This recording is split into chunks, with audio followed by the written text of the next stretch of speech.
YouTube. 617-779-0985 on a rainy day. You said it. You said a mouthful there, Freddie T. Well, the reason I say is my son has got baseball games today and tomorrow, and with the rain last night and the rain today, I'm not sure they will have them because there's no covers for the field on some of these fields. Oh, no tarps. No tarps, which I don't even know what's the point if you don't have tarps.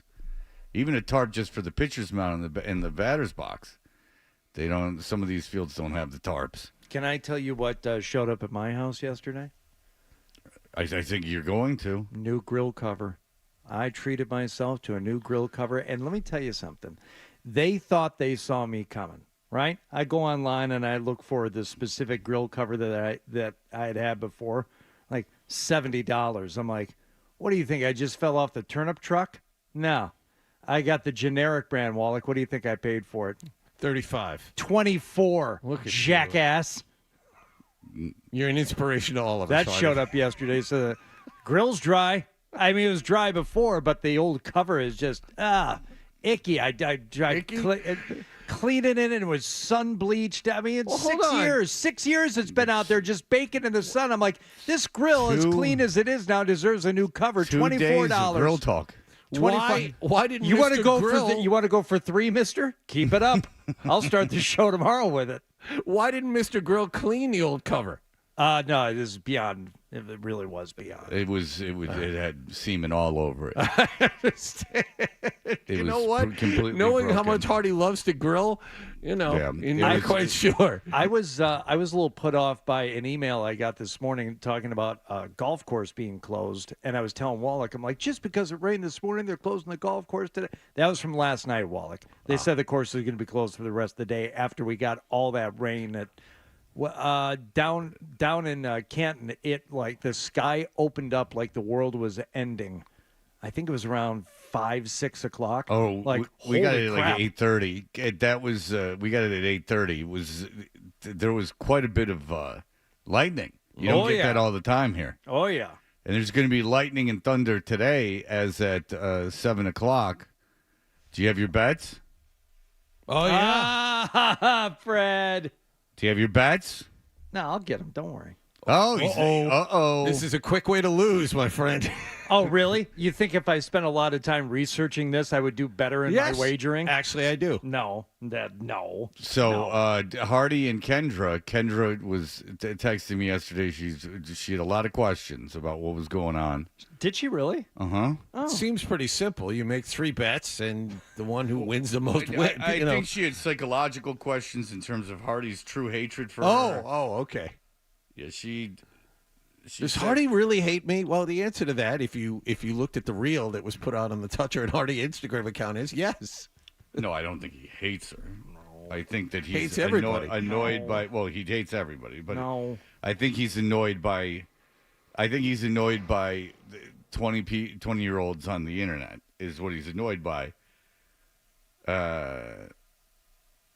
So yeah, I did a little psychological work.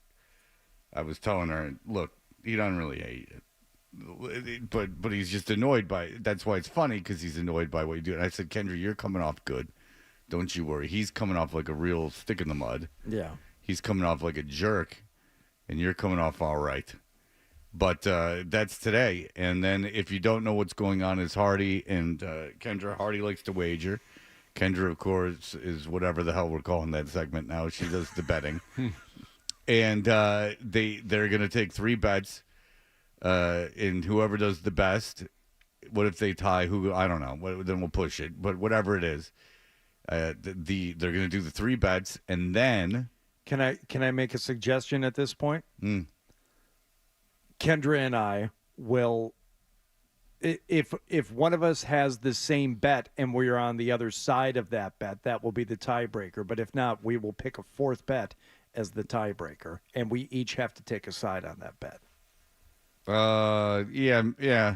He doesn't want any pushing this. He wants it to be over. Well, we're not here next week, so there's going to be some pushing. Oh yeah, that's right. So maybe next time. It's too much right now. But we'll do it today and see how it goes. Well, I'll have to ask Kendra what she's doing next week. Maybe if we pick games and all this stuff and everything is decided after the weekend, maybe she can just move in with us next week and we can spend multiple days. Kendra can serve as like an au pair for us for all of next week, and then we can just get tons of footage and pay off the bet and like a multi. I like the way you're thinking, but it would be the reversal. You would go live with her, and just experience a 28-year-old's life that is very involved online, an influencer's life. I'm sure, as confident and secure as my wife is, I'm sure she would be fine with that. I'm just gonna go move in with a 28-year-old.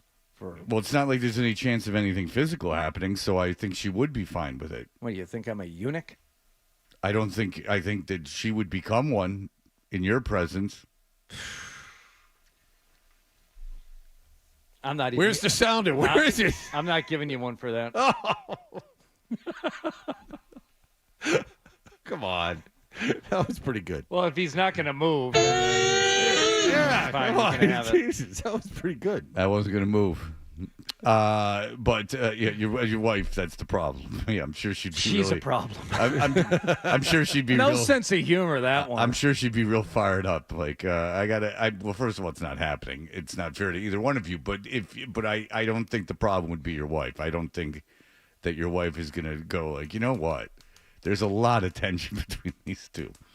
I mean, this is just the tipping point would be them spending too much time together.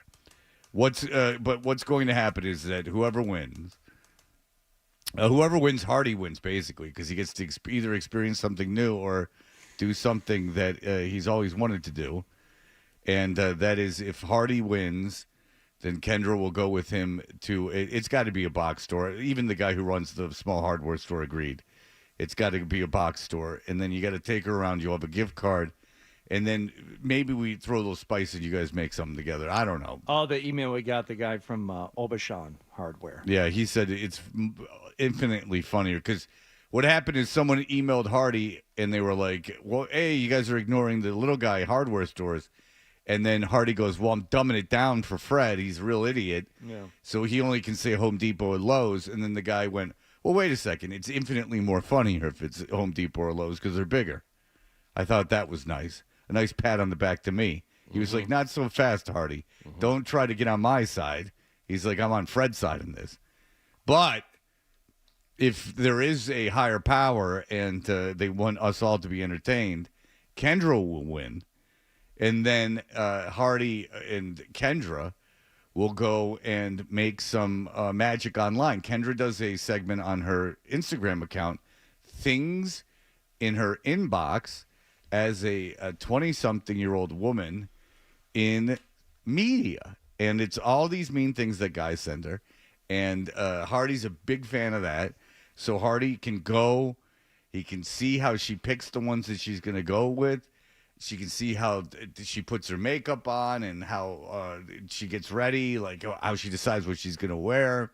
Oh, that's a situation into itself. Well, Kendra said it takes her about gets dressed for certain things. Kendra said it takes her about 5 minutes to do the video. I go, well, that's not enough. I go, you got to take them through the whole process. I mean, and from tip to tail, you can't. It's not just the time you shoot. I mean, I'm sure there's more preparation. You have to go through everything and get the clips. Teach him. He doesn't know how to work the social media the greatest. Teach him.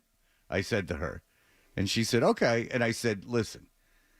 You know, from how do we dress? How can we help him? Let him interject on what he thinks. Have him go through all your mentions. You know, how do you edit those mentions? What are you going to say about them? How do you decide what voice you're going to use? All these things. This is all being filmed while this conversation is taking place? Yeah, and that can be edited down. So we could literally get hours and hours and hours of film and edit it down. Oh, man. This is... Something tells me you won't have that much footage to work with. Yeah. So we'll probably get like 6-7 hours of footage. Yeah. Oh, boy. And then we can cut that down to a nifty minute and a half. Yeah. And then bang! That's what we'll do.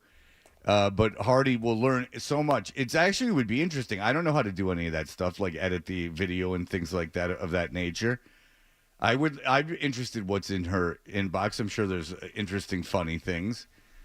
And then there could be a writing process. I mean, the two of them, and then Hardy can be on the video. I've been Writing told. process. So just, so we're clear on this, and when I say we, I mean everybody. Nick is going to have to be there too. Yeah. Do you know about all this, Nicholas? You on What board does with Nicholas care? Yeah, Nicholas has got to be there. this? Okay. Wow. Yeah, he's got to be there to tape. He's in a bad mood. Look at him. Why is he in such a bad mood? I don't know. Yeah, you can tell. He was so proud of his little kid. He was pushing a toy lawnmower on the lawn, and it's like, big deal. Because the kid was pushing a toy lawnmower? Well, why are you Was upset it- about that? I I'm not bet upset about it. I bet it big wasn't even deal. cutting the grass. Oh, no. No, if he was working a real lawnmower, Yeah, then those- I'd be like, oh, wow, you're brave. Get a foot chopped off. But nah, it's just a toy lawnmower. He's like, yeah, he's helping me out. And it's like, yeah, all right, come on. He's not even doing anything. Like, my kid dunked. Idiot. My kid can dunk. Push a lawnmower. Your kid's never going to be able to dunk. How about that? Kaboom. You don't know that. Oh, I'm quite certain that he's never going to be able to dunk. I see the size of him and his wife. There's His no wife dunking. is not exactly tall either. Yeah. Yeah, what if his kid's like Muggsy Bogues, though? He's going to have ups. No, he's going to have downs with that. I didn't mean it that way. He's going to have downs with that butt of his. Get yourself out of this. Yeah, one. well, I didn't mean it that way. You're saying he's going to have trouble elevating. Yeah, Yes. That's what I was saying. I didn't mean it the I really just bad saw way. The light switch on halfway through that Yeah. sentence. Like, oops, that was Well, a mistake. yeah, and that's not even relevant because he does not. So Right. I mean, but I was going to talk about. He said ups, I said downs because of the Nick's fanny. Yeah, it's fine. Yeah, We'll move on. Yeah, everyone, come on, Right, get off everyone my case. move on. I didn't mean it. It was a turn of phrase. All right. All right. Very good. At least I caught myself. Very good. The NBA draft was last night, but that's coming up at 7, and I'm sure it will go off without a hitch. It's going to be Kendra's trying to win the affections of Hardy, and Hardy is just pushing her away. Resisting, yeah. Mm-hmm. Is there any way that she can win your heart, Hardy, in a non-romantic way? Is there any way that you two people can be friends? Okay, so I reject the premise of this. Like, Kendra is at all concerned with what She certainly is. with what I think of her. No, she's not. I can tell you for a fact she is. I'll lay all those fears to rest. Don't worry. Well, nice. Well, let's not go crazy. It's not. Oh, let's you not- want a little conflict? Well, I going want him into to this? be himself. I don't want him Yeah. to pretend. I to don't be know nicer any other than- way to be. It'll be fine, but I'll reassure her that I like her. Just, I'll reassure I her. Whatever like she her. needs, that's fine. I like No. her. She, in fairness to Kendra, she wasn't like, oh my god, he doesn't like me. She thought it was funny. She's like, wow, he really don't like me, and I'm like, yeah. She wasn't like going boo hoo hoo. He doesn't like me. She was like, it's funny. Like if he really doesn't like me. So that was what was funny about it. All right. When we come back, I take it we'll talk a little bit about the draft-a-roo.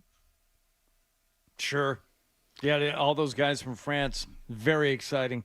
No, it was not exciting at all. In fact, I ended up watching out-of-market baseball last night. I ended up watching because my wife started watching The Bear again, which I do not think Cubba-dubba-doo. is as good as Cubba-dubba-doo. as good as everybody claims. But I guess season 3 dropped last night, so she wanted to go back and start watching The Bear again. I'm like, Jesus Christ. I don't need to. I No. mean, that's kind of one of my issues with the show is like not a lot happens. No, I bagged out halfway through season 2. Yeah, I thought the episode with the 7 fishes or whatever was a really good episode. See, even that one, I thought this is Mulaney. it's too manic. I get it. It's like there's no letdown from the stress. It's just stress. Oh, stress. Mulaney's fan. The idea they cast Mulaney as that guy, I thought that was fantastic. I thought Yeah. that was a great episode. I think that there's been in the episode with his brother, Yeah, where cousin goes to cousin goes to work for the nice restaurant. I Yeah, thought awesome. was a great episode, but the other episodes suck. I had no interest in that woman in him, which I guess has been a problem. I guess the audience did not like that relationship between little Gene Wilder, and the woman. I don't think the show sucks, and I don't think it sucks either. But I You bagged just out of said watching every other it. show sucked. Every other episode sucked. Oh, that's too strong. Thank you. Okay. That was too strong. I lost interest in the show. I don't think it's as good as everybody keeps saying it is not. It is okay. by no stretch of the imagination as good as everyone says. And I am the guy, when a new season starts of a show that I like, I have to go back and watch at least the last episode of the previous season because I don't remember what's going on. There's just too much. But I don't need to with this one. I can pretty much tell you where they left off and pick right back up. But I was so bored with the draft, I sat down and watched the first 2 episodes of The Bear again. Yeah, instead of watching the draft because I was bored. My son went through where he watched Shameless until he got sick of it, and now my daughter's watching Shameless. I don't think that's appropriate. Yeah, thanks. Good. Well, you should come and parent him. I mean, and I'm like, who am I to complain? I liked watching the girl pee. The woman pee, the older one, she's always peeing. They show her on the toilet. It's very, very, very raw, that show. And I see the guy from The Bear, and I'm like, he's no hunk. He's a little kid. He's a little guy. What's that look on your face? Because I've only watched a couple of episodes. Then you've of seen it. Emily Rossum pee. No, I haven't, but I think that's her name, Emily Rossum. You've seen her pee. She starts episodes peeing, and like, you know how they talk to the camera, and they're like, "Hey, dumbass, this is what you missed." The William H. Macy show. Yeah, it's Shameless. You know what it is. Yeah, with the kid from The Bear on it. Yeah, I don't think it's that good. No, it was good the first couple seasons, and then, like anything else, it went on too long. It had the guy from Reba on it. Oh, yeah, of course. Yeah, The guy from Reba. the guy who married Reba's daughter on Reba. Sorry. Drawing a blank. You have to bring it home to something that we all know. Yeah. And yes. If Hey, you were gang. shooting for common knowledge, you missed. Hey, gang, remember Reba? One of the secondary characters on Reba. Yes. Now we're all You on really the same do page. watch He a was lot of part TV. of the ensemble. Oh, man. Reba's on TV, John. Reba's been off the air for how long now? Well, it's not like I watched it. I don't know what network it was on when it was on. These are all things that air during the day. You're aware of that. We've been together long enough, Jonathan. I'm aware of it. I don't but watch it's not things something in I the seek evening. out. There are 85 other channels. I don't know how. I don't know how many obvious things Wallach can state in a 2-minute time span. Well, no one's going to know that, Fred. That was what made it humorous. See, he brought up Stop a very it. Now obscure. you're being a dick to him. Well, he brought up a very obscure reference. I see. No, but the I thing see. is, Well, no, Hardy, your streak continues. No, you're good. No, see, in case now, you were wondering, you your streak don't- is still on No, par. that's not the streak. You don't like me. That's not the same as me not liking you. Oh, I love you, man. You That's- know that. that's Come on. different. So- You're That's awesome. different. No, really. I'm glad you're on the show. Hardy went too far with it. My point to you, John. Did I?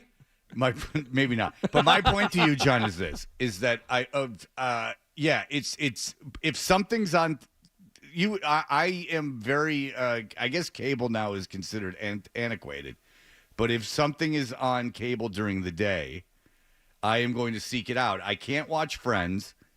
Seinfeld's not always on. I've had it with The Office, to be honest with you. I love The Office, but I can't watch it anymore. Oh, geez. Anytime like Pam, and I don't know what season it is, and real Office fans be able to identify them. The seasons where Pam and Jim, it's, pretty much after they hook up, but with the baby and when they're going through counseling. Oh, those are the last. Unwatchable. Yeah, that's the last season where she gets into it with like the sound guy. Oh, God. No, Yeah. I mean, well, the last season, that's the last season's a bad season. that's an television. assault at television. No. The ones with Robert California are good. I think would so. Say too. I see. Now, not everybody agrees with that.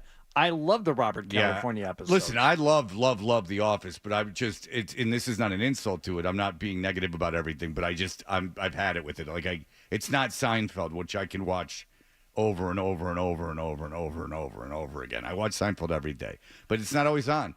And then when King of the Hill's on, John, I'll tell you what I do. I go Seinfeld, that's not on. King of the Hill, that's not on. Now it's dealer's choice. Now we're flipping. It's a free-for-all. Now we're flipping because I can't.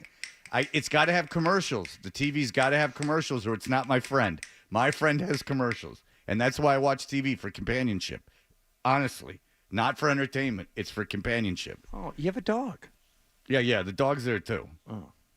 Dog's there too. I need double companionship because I'm a double rugged bear. All right, we'll be back. Do you know who this kid in the draft was? Yes. Yeah, so do I. I feel very proud of myself. No, man, I saw the tournament. all I wanted them to do was take a guy I recognized, and they did. So, yeah, the whole draft was a real affair. They didn't take some guy from Australia that had played half a season there. Hey, and good for the Pistons. They took a piece of garbage. We'll be back in just a moment. Hey, it's Ryan Williams with 128 Plumbing, Heating, Cooling, and Electric, the company that finishes every job.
Snijd.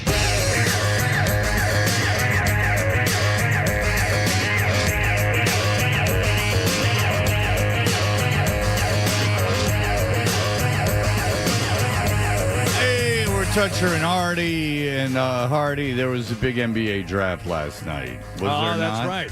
And there will be again tonight. This afternoon. Oh, that's right. 4 o'clock. Yep. 4 p.m. Well, that's smart. Yeah, you got the presidential debate tonight. I'm betting that's why they moved it up. I mean, I would have had it at 8 in the morning. Yeah, seriously. I mean, the amount of interest that it's going to generate, put it online at 4 a.m. Yeah, I mean, second round of the NBA draft. in fairness, Bronny James is oh my God. And at ESPN, on the way in, and I apologize, this is going to be the greatest radio of all time because I'm just describing something I heard, but ESPN did a pre-produced piece on Bronny James when I was listening. I was listening to it on the way in, and here's basically an encapsulated elevator pitch. No one knows more about Bronny James than Bronny James. Not you, not I, Right. not LeBron. No, that's good. He could fail or he could succeed. Only time will tell. Those are actual quotes from the piece. That's good. Thank you so much for really getting me inside the brain of Bronny James and this whole disaster. And then they play Stephen A. Smith going, the only reason Bronny James is being talked about at all, like at all, his name is being mentioned at all. He would not be mentioned. He would not be on a mock draft. He would not be in the top 100 thing. That we wouldn't have Keith Smith on or Keith Smart on yesterday, who said, "Wow, he's really good defensively. He's 6'1". He would not be mentioned at all. The only reason is LeBron's dad, and they play it as if Stephen A. Smith is a villain for like having that. Poor Bronny James to have to listen to this truth. I mean, don't go into the draft. Play college basketball. Like, and by the way, I heard another good point about Bronny James yesterday. The 2 starting guards for USC got hurt last year, and he still couldn't do anything. Yeah, no. If his name was Rex Smith, he'd have transferred away from USC and come off the bench for another team. Did Collier get drafted last night? Yes, right before the Celtics. Okay, so Collier, a kid that started ahead of him. By the way, Collier was at one point going to be the number 1 pick in the draft. Yeah, Collier was like a top 5 in the country high school recruit. I think he might have been 1, but he was top 5. But Isaiah Collier went 29th. He started ahead of Bronny James. He got hurt, and Bronny James still couldn't do anything. Bronny James can jump high. He's a good athlete. But, I mean, there's a Blew million. him away at the combine, Fred. Dude, he's the same height as my son. He's shorter than me, Bronny James. I mean, Bronny James is shorter than me. He's not an NBA player. He's not. He can't shoot. If you're that tall, you got to be able to shoot. You got to be able to shoot the lights out. And he's going to get taken today. Of course he's going to get taken today. He's going to get taken by the Lakers. And we hear people, well, you're not going to get anyone else there. You're not? There's no way you're going to get anyone else there. You're not going to get a guy that could help your team in any way at any time at 55. Well, they're going to just be available after the draft. Then why have a second round of the draft? Then just don't have one. So if the Lakers couldn't draft Bronny James, they'd just punt on it. Exactly. There's no way. They wouldn't make any selections at all. Yeah, and I know, Okay. Draymond Green and Nick Van Exel and Isaiah Thomas. I mean, they're guys. Yeah, but those were high second round picks. But there's kids. I mean, there's kids. That Filipowski kid from Duke that was at one point a lottery pick. I mean, there's kids around. Kolek from Marquette. There are a lot of guys there. Yes. Yeah, and so if anything, you could move up. Say there's no one at 55. You could move up and get a kid.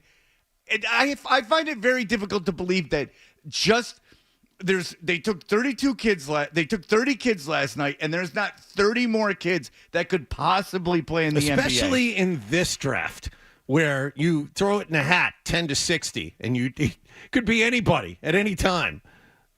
So yeah, because you're not just looking as likely to get a guy at 50 as you are at 20 this year. Yeah, and you're not looking for an all-star. I'm talking about a guy who would be on your roster. Yes. Thereby helping you. Right. You're not going to take him. And by the way, imagine the rumors that the Lakers were going to take Bronny James in the first round. They punt on that kid from Tennessee that actually could be something, so they could take Bronny James. I did tune back in right after the Sixers had picked. Said, just to double check here, I just want to see what the Lakers are going to do at 17, and they did select Dalton Connect. Yeah, from Tennessee. I've heard two guys that I like over the course of this process say Dalton Connect has the highest floor of anyone in this draft. Sure. They believe. Yeah. Because of I just like his story. He proved it. Well, Dalton Connect, just watching him get interviewed and seeing what he was wearing, has a little Tyler Hero in him. Little bit. Yeah. Little Tyler Hero working. The guy's from Fargo, North Dakota. And he doesn't talk like he's from Fargo, dumb North Dakota. hick. He's a hick. He's like Fred Durst. He's like Hero. Hero's from Nowhereville, Wisconsin. Yeah, and they both talk like they're from the inner city. Yeah. But this Dalton Connect doesn't know what he's doing. He's Well, that much is clear. Yeah, he was just basing everything on the internet. He didn't know how to act. He's in Fargo, Rock City. Well, the Hawks selected first last night, and they picked a player that everybody loves, very familiar with, from France, Zachary Risache. Yeah, he is 6'9", 110 pounds. I don't know. That was well done. That's a blessing, so exciting. There's a lot of feelings and emotions right now. I don't know what to say, but they drafted a skunk. He did. He's 6'9", 110 pounds. He's going to be great. definitely special, and I'm so blessed. Yeah. No one's seen anything but YouTube highlights against kids that have never played basketball before. Good for you. But he got drafted in front of a big kid because the big kid wouldn't go to Atlanta. France becomes the second country behind the United States to have 3 players taken in the top 10. Huh. And I think now that's 2 French players, number 1 overall. Yep. Yes. Which I think the first time people from the same country have been taken consecutively number 1 overall. Other than the U.S. Oh, no, that's never happened with you. You're wrong. Yes, Alex Sarr went to the Wizards. Reed Shepherd out of Kentucky ended up going 3. And that was the pick that was supposed to be traded for Kevin Durant. And everyone was going, okay, Houston's going to get Durant. He loves Ime Udoka. This is going to happen. This is going to happen. And then while they were all babbling about that, the owner of the Suns got on Twitter and said it's not happening. Stefan Castle went to the Spurs. Yeah. And then who went to the Pistons? Ron Holland II. Tell us about Ron Holland II. Well, who apparently was scheduled to go 12th or 13th. They took him at 5. Yeah, he's apparently high upside.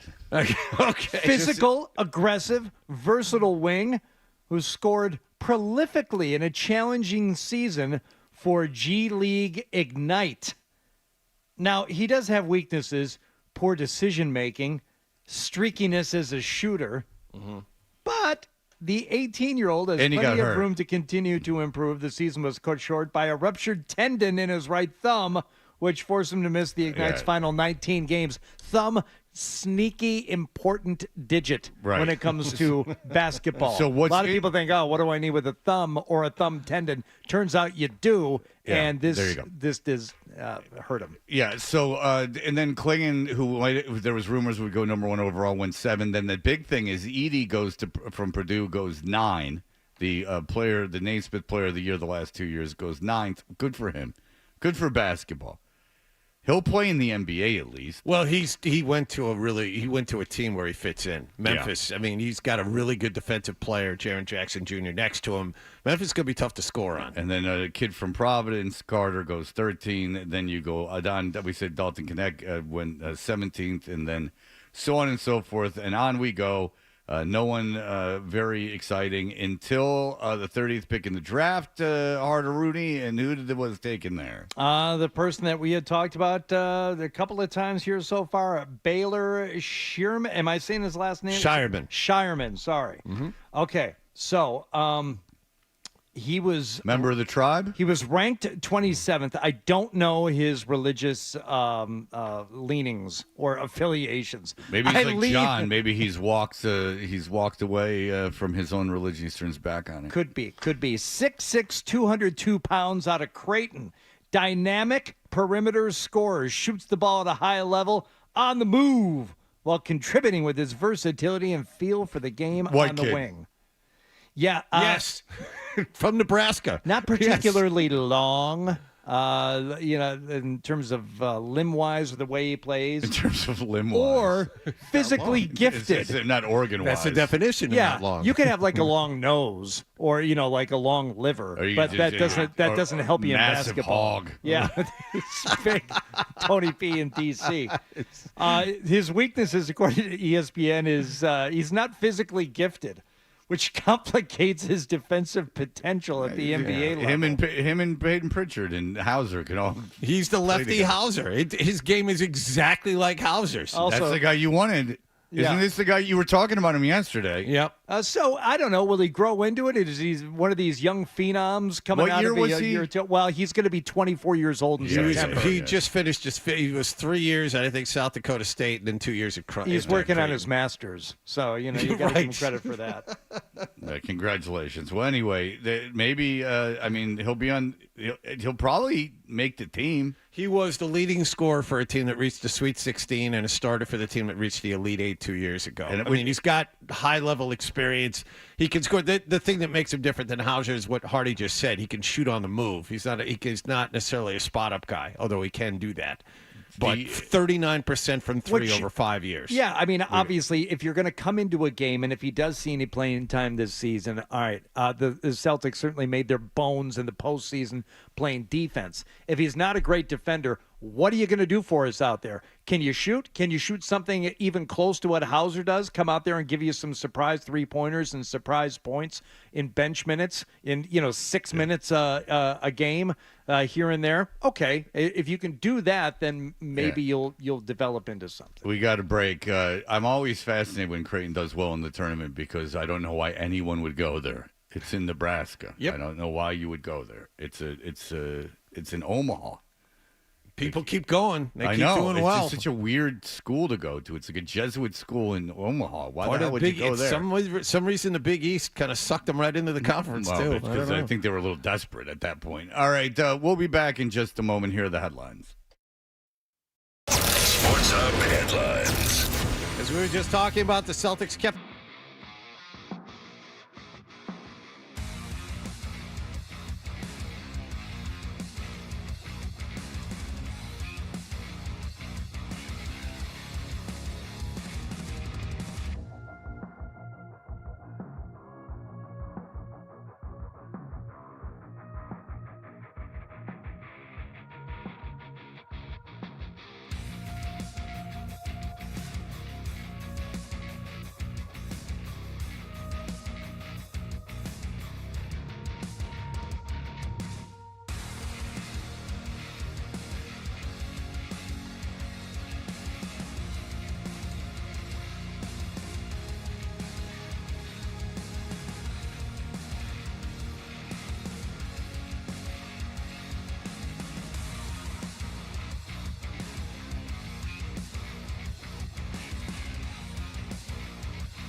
behind that board overnight, like they did for millennia before like a year ago. Like, you're a publicly traded company. I mean, so what's minimum wage now?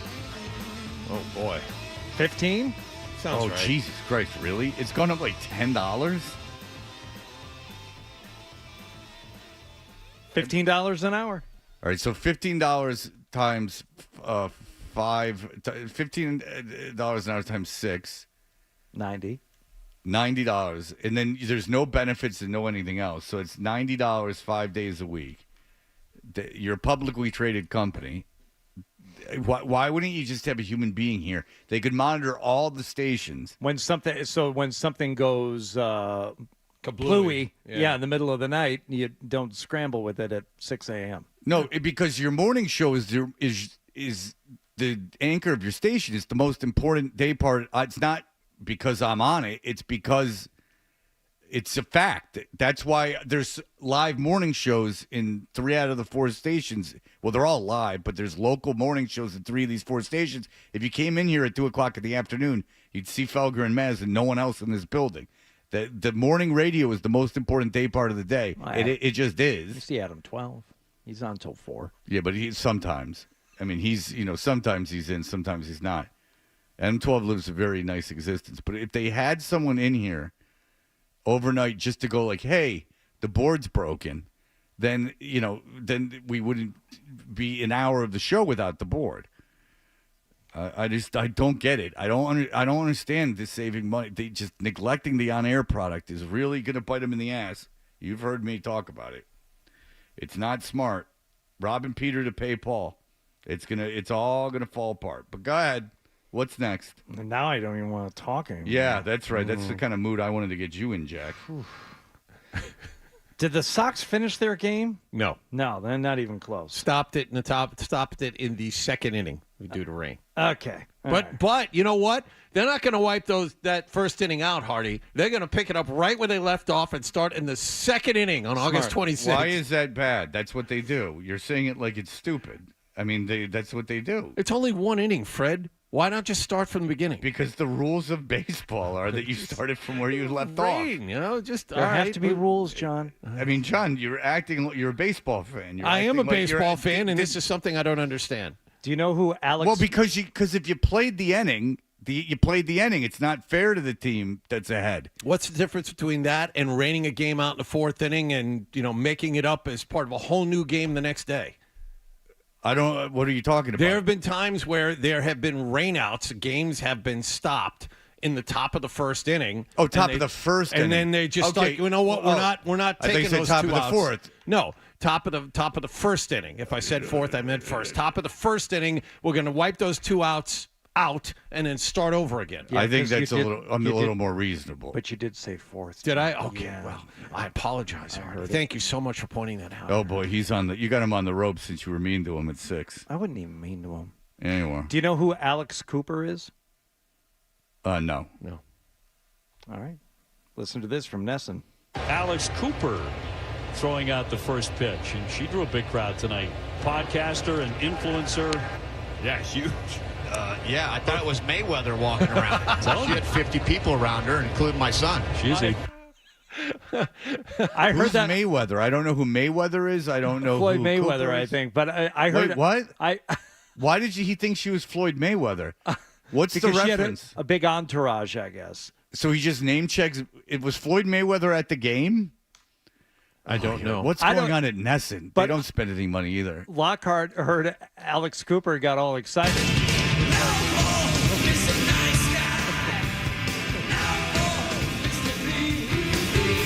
If Alice Cooper threw out the first pitch last night, I'd be watching that, man. Nice. That'd be some good stuff.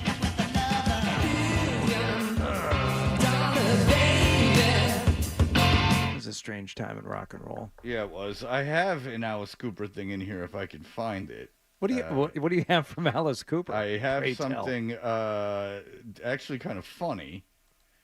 Mike, do you remember when we put in the Alice Cooper thing? All right, while you're looking for that, just one more thing very quickly here.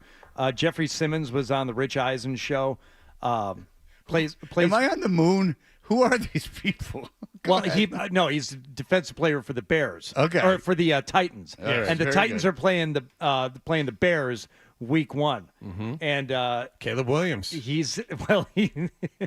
I don't know if he says Caleb Williams here, but he says something. Week 1 of the National Football League season will be the first human being on the other side of the line of scrimmage. Painted nails. In a He said painted nails. Yeah. game. I can't wait to say that to him. For Caleb Williams. Most definitely. So A lot of homophobia in that community. All right.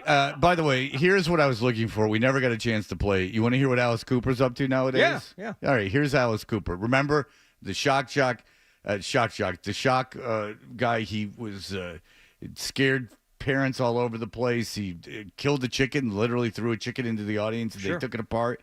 Here's Alice Cooper now. Hey, Alice Cooper here. White Castle, one of my favorite places to visit when we're on tour, and also when I'm at home. I can't wait to visit their new location in Goodyear. Congrats, White Castle, on your new location there. Come visit them on their grand opening day, June 11th. I won't be there because I've got a concert that day in Denmark.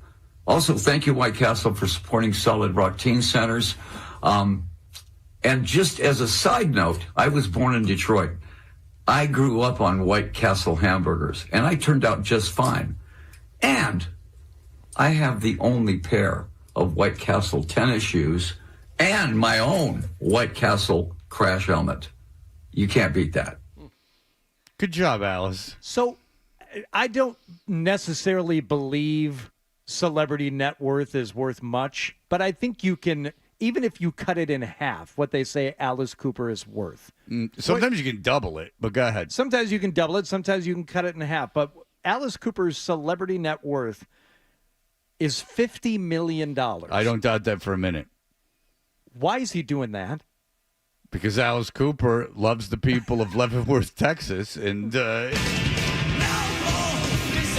it's not like Alice Cooper's doing just like White Castle national ads, which I could understand. I mean, he's an old man, who cares? He's doing corporate, like, hi, Peoria, Illinois, White Castle on 3rd Avenue. It's Alice Cooper. I can't be there because I'm going to be hucking more crap down the street. I'm going to be at the Meyer Thrifty Acre in Omaha, Nebraska, in the produce section, talking to the melons. But that's what Alice Cooper is up to, the bad boy of rock and roll.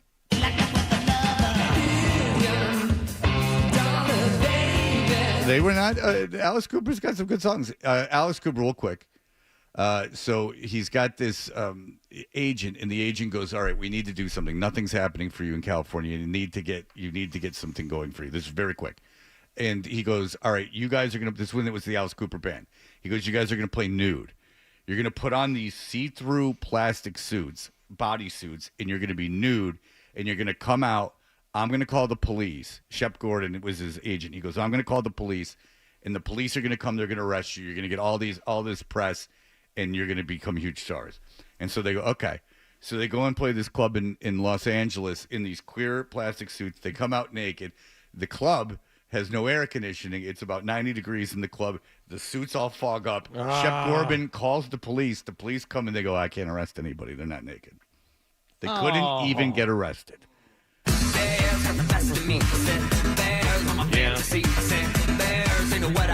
Do it all night, all right.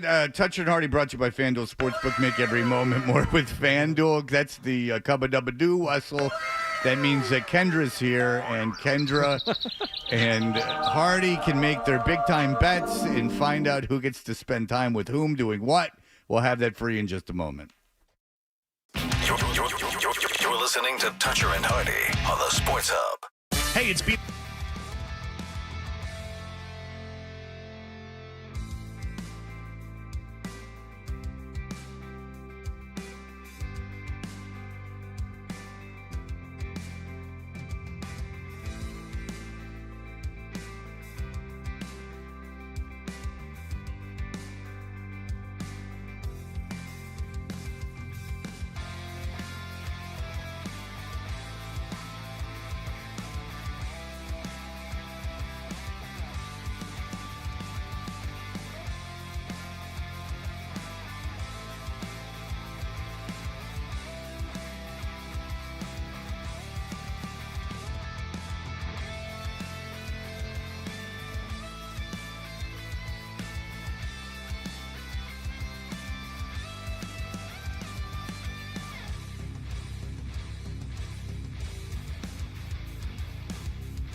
Plumbing, heating, cooling, and electric. Ryan and his team want to thank all the great men and women in the trades who get up early every morning to keep our homes and businesses running, keep working hard, and finish every job strong.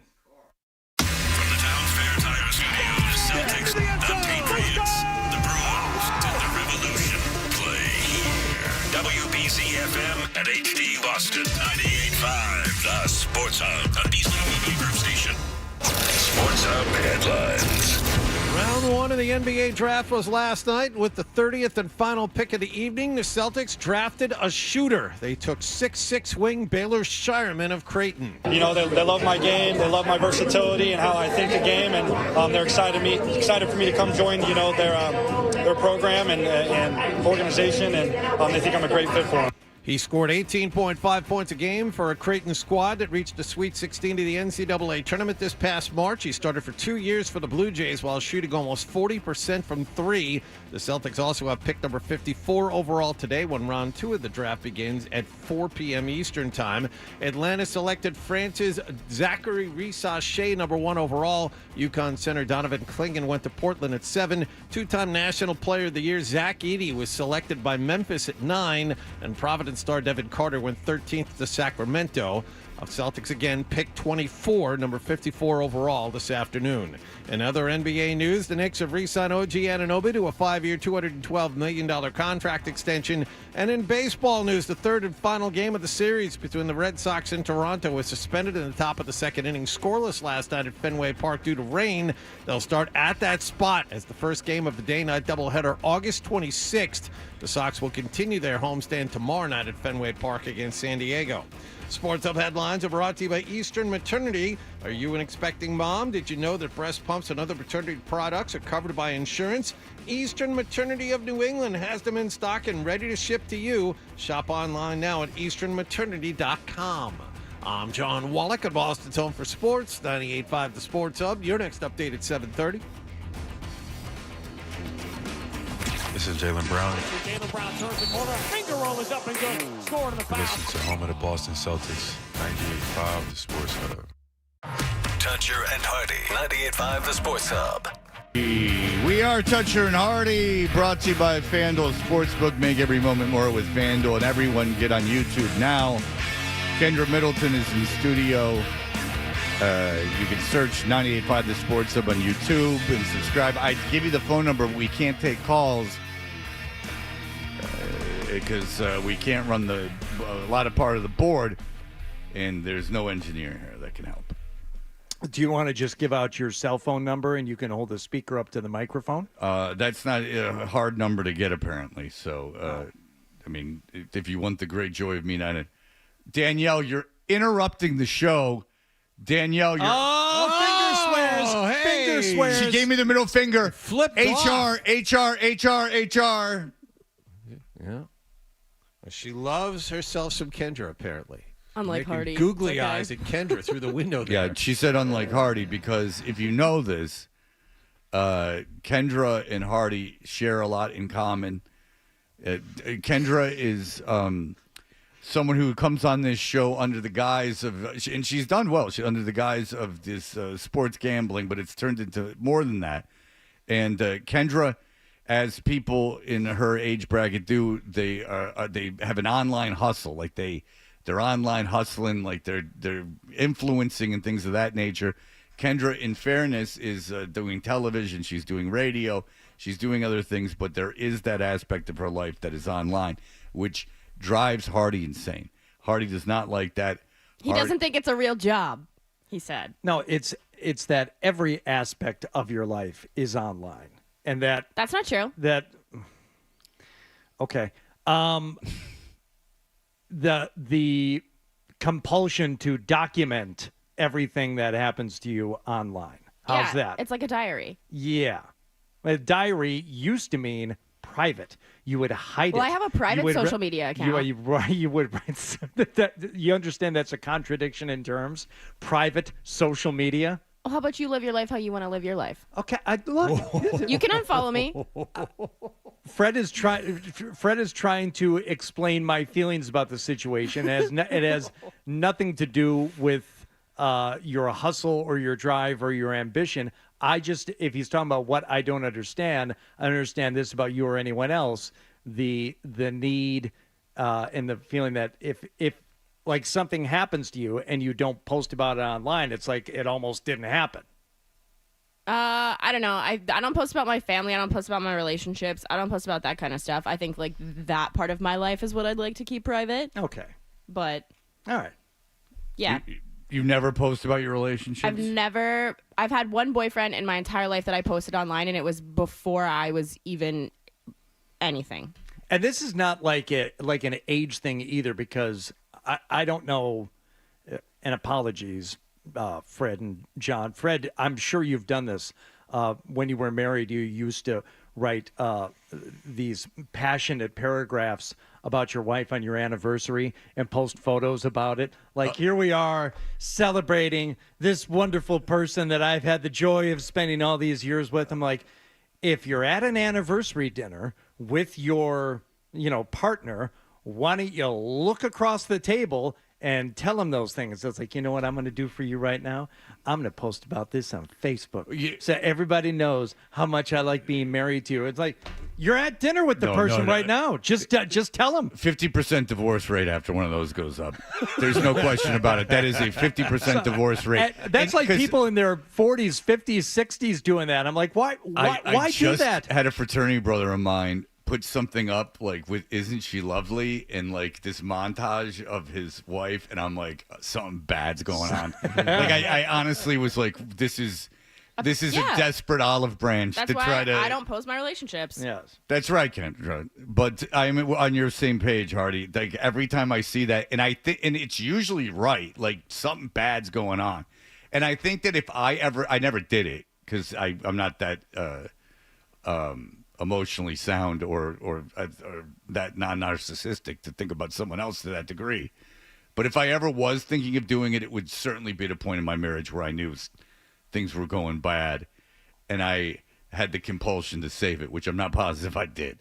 But so I never put one of those things up. But that would have been like a last-ditch effort. That's like coming home with like a Cartier bracelet and going like, all right, yeah. Like take this. And like, shiny thing. Like, let's forget all about this. Here's a Cartier bracelet. Like, like that's one of those things that, every time I see one of those, and I know I can think off the top of my head 3 people that started putting up these like, well, one of them is Crash. And like he's been divorced 3 times. So that's one guy. Another guy I worked with too started putting those up and now he's divorced. Yeah, those are oftentimes like, look at this like expression of love I'm giving you in front of everyone. That's a warning bell. I agree. I completely agree. And now, Kendra, you've thought about this. The stakes on the table are is that since you and Hardy have this wonderful relationship, you don't understand his life. He doesn't understand your life. What we thought would happen is that since you both gamble, that's something you have in common. Yes. You both gamble on sports. What would happen is that you guys would gamble in the... I got one yesterday, a full video. How many of us have them? Friends. That was one-sided. Before we go any further, let's be friends. All right, so you guys have been not getting along, and it seems like you guys. This is one-sided beef. It really is. It is. It's one-sided beef. To say that we don't get along is unfair. We get along fine. Hardy, you said that you hoped I got fired, that your daughters are nothing like me, and to get a real job on Monday. Whoa! Nothing will ever be good again. Okay. Now, okay, on the air. Okay, so Kendra texted that to me yesterday. I'm like, did he really sound I was walking my dog, and I was like, word, I guess that's how this is going to go. Okay, and once again, this is all sound like things that I would say. Yeah. Okay. Yeah, so, but, you'll own up to it. I respect that about you. Yeah, you understand that 90% of that is joking. Oh, yeah. Okay. Allegedly. I don't know. You to get fired. I don't know. I think that would probably make you What were pretty the happy. other 2? That you hope your daughters are nothing like me and that I should get a real job. I have a daughter right now, and we all want, different things for our kids. I only have one daughter. And what was the other thing? That I should get a real job. Oh, yeah. No, you have real jobs, and I know about your. And I actually second guess myself on that one afterward because you do like social media stuff. Yeah, but is that a real job? I have a full-time job, benefits, multiple retirement accounts, multiple streams of income. Yes. I'm happy with my situation. Yes, but the online thing, I don't completely understand. Well, thank you. Now you get it. You don't completely understand. Look at you buying into all this. Kumbaya, baby. He doesn't understand. And that's why we're doing what we're doing today. Is that you guys are going to make 3 bets. Whoever does the best is going to have to do something with the other person to better understand them. Now, what does Hardy like to do? He likes to be grumpy and peruse hardware stores. Golf. Yeah, but that's 5 hours, and neither of you want to do that. I don't want to golf with Hardy. I think that he would throw a club at me. Yeah, no one wants anyone to get hurt. I don't throw clubs on the course. Bad etiquette. What would happen is that Hardy would try his best to get you to love the game, and that's no good to anyone. He would just be like, "Come on, Kendra." Hey, I'm taking golf lessons this summer. Okay, thank you. Very good. Hey, Congratulations. where are you taking? Oh, Jesus Christ! It's a partnership with a brand, so we can talk about it off the air. Oh, it's part of an online. Yeah, I'm getting free golf lessons, Hardy, on the internet. Thank you interested in maybe doing the golf show, and that you could have her on every day about You're ruining Hardy's one happy place. I would love to have Kendra on the golf show and talk about her experience with her golf lessons. Thank you. Really? Absolutely. That's Fantastic. how good a show the golf show is. That he'll just have anyone on who's just learning for the first time. Thank you. I'm just anyone. The screening process is. Well, you're not a professional golfer, Kendra. The screening process is, do you agree to help me fill 10 to 12 minutes of content? If the answer is yes, then so you can get be on the golf content show. grind, Hardy. Oh, wow. You guys are really coming together. No, So, but no one is forcing you to fill content on your Instagram. Yeah, but if I don't put out content, then I lose money. Just like if you don't put out the golf show, you lose money. So here's the deal. You guys got to get to know each other. So if Hardy, if he wins, you will come to him to a big box hardware store where he'll have a certain amount of money to spend. You guys, he'll take you through everything that you need to get. And maybe you two can do a small Have you ever project been in a together. hardware store, Kendra? That's it. Just blow right by what I'm talking about. Just run it over, John. So maybe what I was adding to that was that you go to this thing and then maybe you have a small project you do together. Okay. And Hardy can explain to you, this he'll enjoy because he'll act like he won't, but he will, because he gets free stuff, and then he'll go, listen. This is why we're getting this tool, and this is why you're getting this tool, and you'll hate it. And then he'll try to get you to help with the project, but he'll get super annoyed with you. We all went through this with my bed situation in my house, Hardy and I. He was very helpful, but he took control of the project. Now, that's one thing. The second thing is, if Kendra wins, which seems far more likely, what will happen is that now we get to understanding. Now, Hardy goes, I enjoy Kendra's videos where she says stuff that she found in the DMs because there's often guys who want her to make fun of their penises. And you put that up there, correct? Not the pictures of the penises. No, I don't. There's very much a vetting process now that I've done this a few times. Okay, but you have in the past. Yes. So whatever. So the point is that you have in the now past. I'm scared to get my account suspended, so. Okay, fair enough. But in the past you don't do it anymore. But, yeah, I have dropped dong on TL. Okay, there you go. So there's the deal. What? I posted, timeline. Yeah. Gotcha. Yeah. She's like Tony P in DC. Right. So here's I the deal. do love his account. Thank you for helping me find that. Yeah, well, it's getting a little old because he hasn't shown Hog A, and then B, he's getting too big for his britches. All right, so here's the deal. So Kendra, Hardy and Kendra will take him through the process. You'll go through your DM or your DMs together. You'll vet what you're going to put up on your site. Then you will show how you set up the camera. You'll show how you ready yourself for the production, the writing process, if there is one, how you vet these what you're going to put up there. Hardy can have his 2 cents in, and then maybe after you're done, Hardy will understand more of what you're up to, more of what you do, and he'll appreciate you more. Probably correct? not. Oh, I ain't getting pics. I ain't getting. What do you think that's going to do? That is going to inspire everyone to send you pics. If you really don't want them, stop talking about them. So mad. Holy crap! That one I stand by. He doesn't like that you do the things that I think it's funny, but he doesn't like the things. You're that the only person that doesn't like it. That I know. Why do you not like when she says things guys send me for my DMs? Why do you not like that? You of all people know that it doesn't matter what you do in this industry, you're still going to get hate mail. And I'm sure that if you open your DMs, you'd probably get a couple wieners too. I could only hope. I don't think I've ever been sent that. I have in Thank Atlanta. You. Thank you. A old biker with a much younger man. Did he have a Prince Albert? They all seem to have Prince Alberts after a certain age. He did not, but they were fully aroused. Okay. And then they would come out to apperances. Oh, nice. Oh, yeah, it was real scary. It was really scary. At the risk of sounding like all fake or phony or white knighting or whatever about this, do you honestly, the main reason why I don't like it, I think you put yourself in vulnerable and borderline dangerous situations. That's why. Okay. That is the number one reason. Okay. I feel this is a borderline unsafe practice. Okay. I respect that opinion. It doesn't change. Doesn't change. No, it doesn't change what you do. Reckless makes it sound like you're only doing things that are going to hurt you like professionally. It's like you can get. I could foresee a number of issues where this could impact you negatively, socially, and much, much worse. That's why I don't like it. That's why I wouldn't want. And anyone, Hardy does want to be my friend. Anyone that I work with, care about, certainly my daughter, I'm like, absolutely not. No, don't do it. Don't encourage this behavior. And if you think you're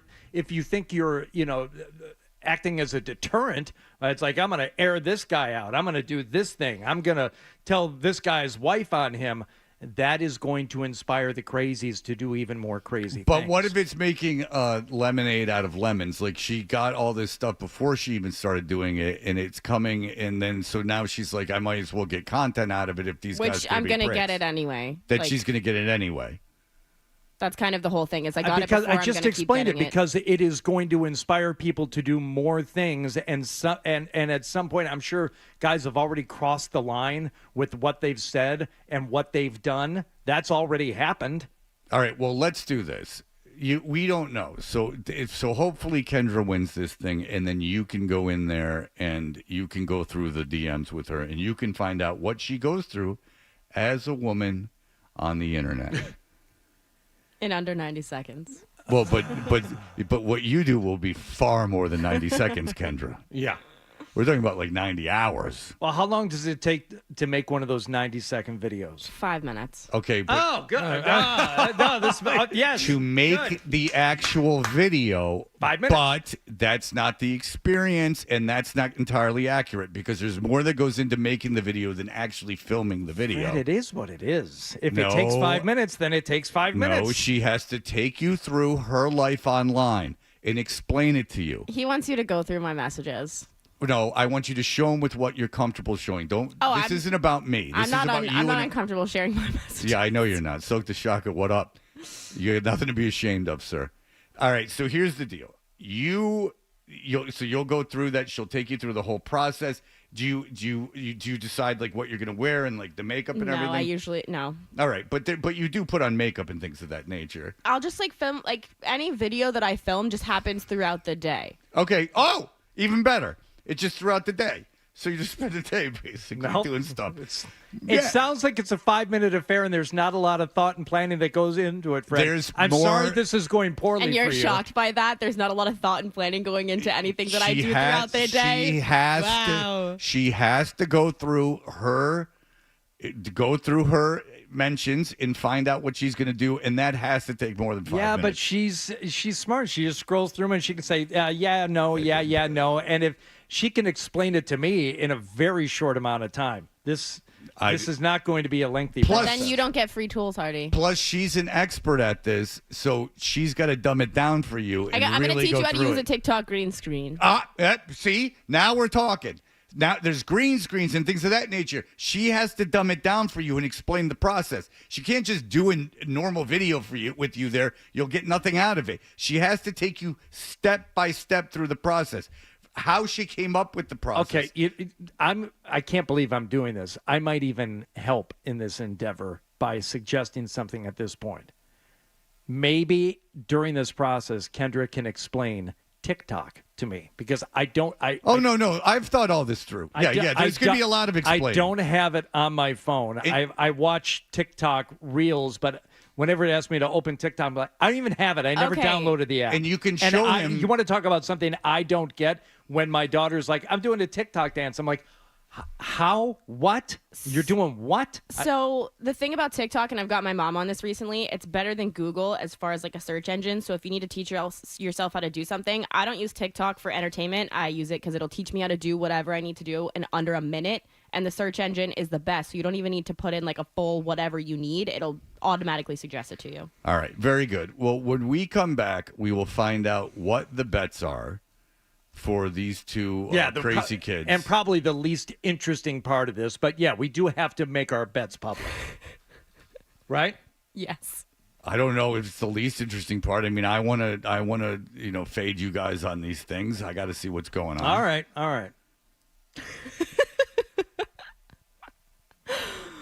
I don't feel great about it. No, you're having very conflicted emotions. You sounded almost fatherly to her. Kendra, does that make you feel a little bit better that he is almost like a feeling parental towards you? He wants to protect you. I mean, I don't have a dad, so it's kind of nice. Oh no! Somebody put it very well in an email a couple of days ago, Fred, when they said it's not that Hardy hates Kendra, because of course I don't. I like Kendra. And I don't even hate the hustle. That's not what I hate. I hate a little bit myself for not understanding some of this stuff. And I do hate the culture that is now. I get that. This has become something. Work ethic is now defined by somebody who just posts a bunch of stuff on social media. I'm like, I really don't see the work in that. I don't. The way that you think of that is the way I think about podcasting. Is that that you'll just see people and they'll be on. But editing is so hard. Like, ask Jamelli. I find the videos to be. I encourage Nick to make those videos. I think Nick's doing a great job. I say it all the time. I understand the videos. I don't understand podcasting. I understand the editing. I understand the videos.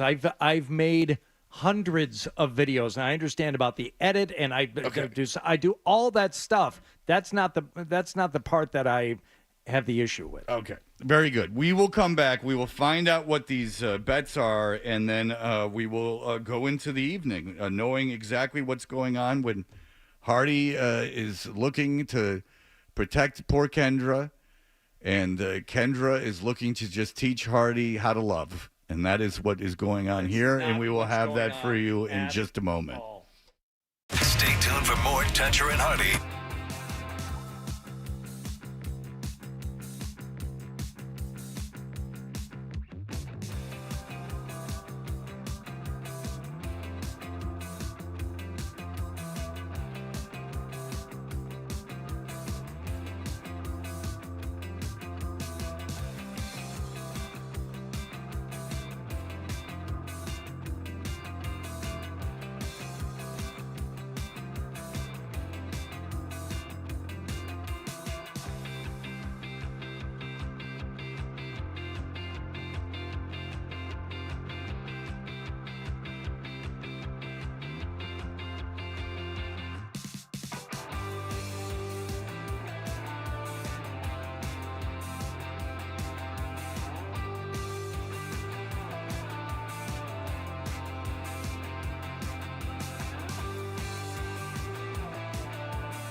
Hey, we are Dutcher and Hardy. Kendra Middleton is here, and the understanding between these two is tenuous at best. Kendra is doing a lot of things online.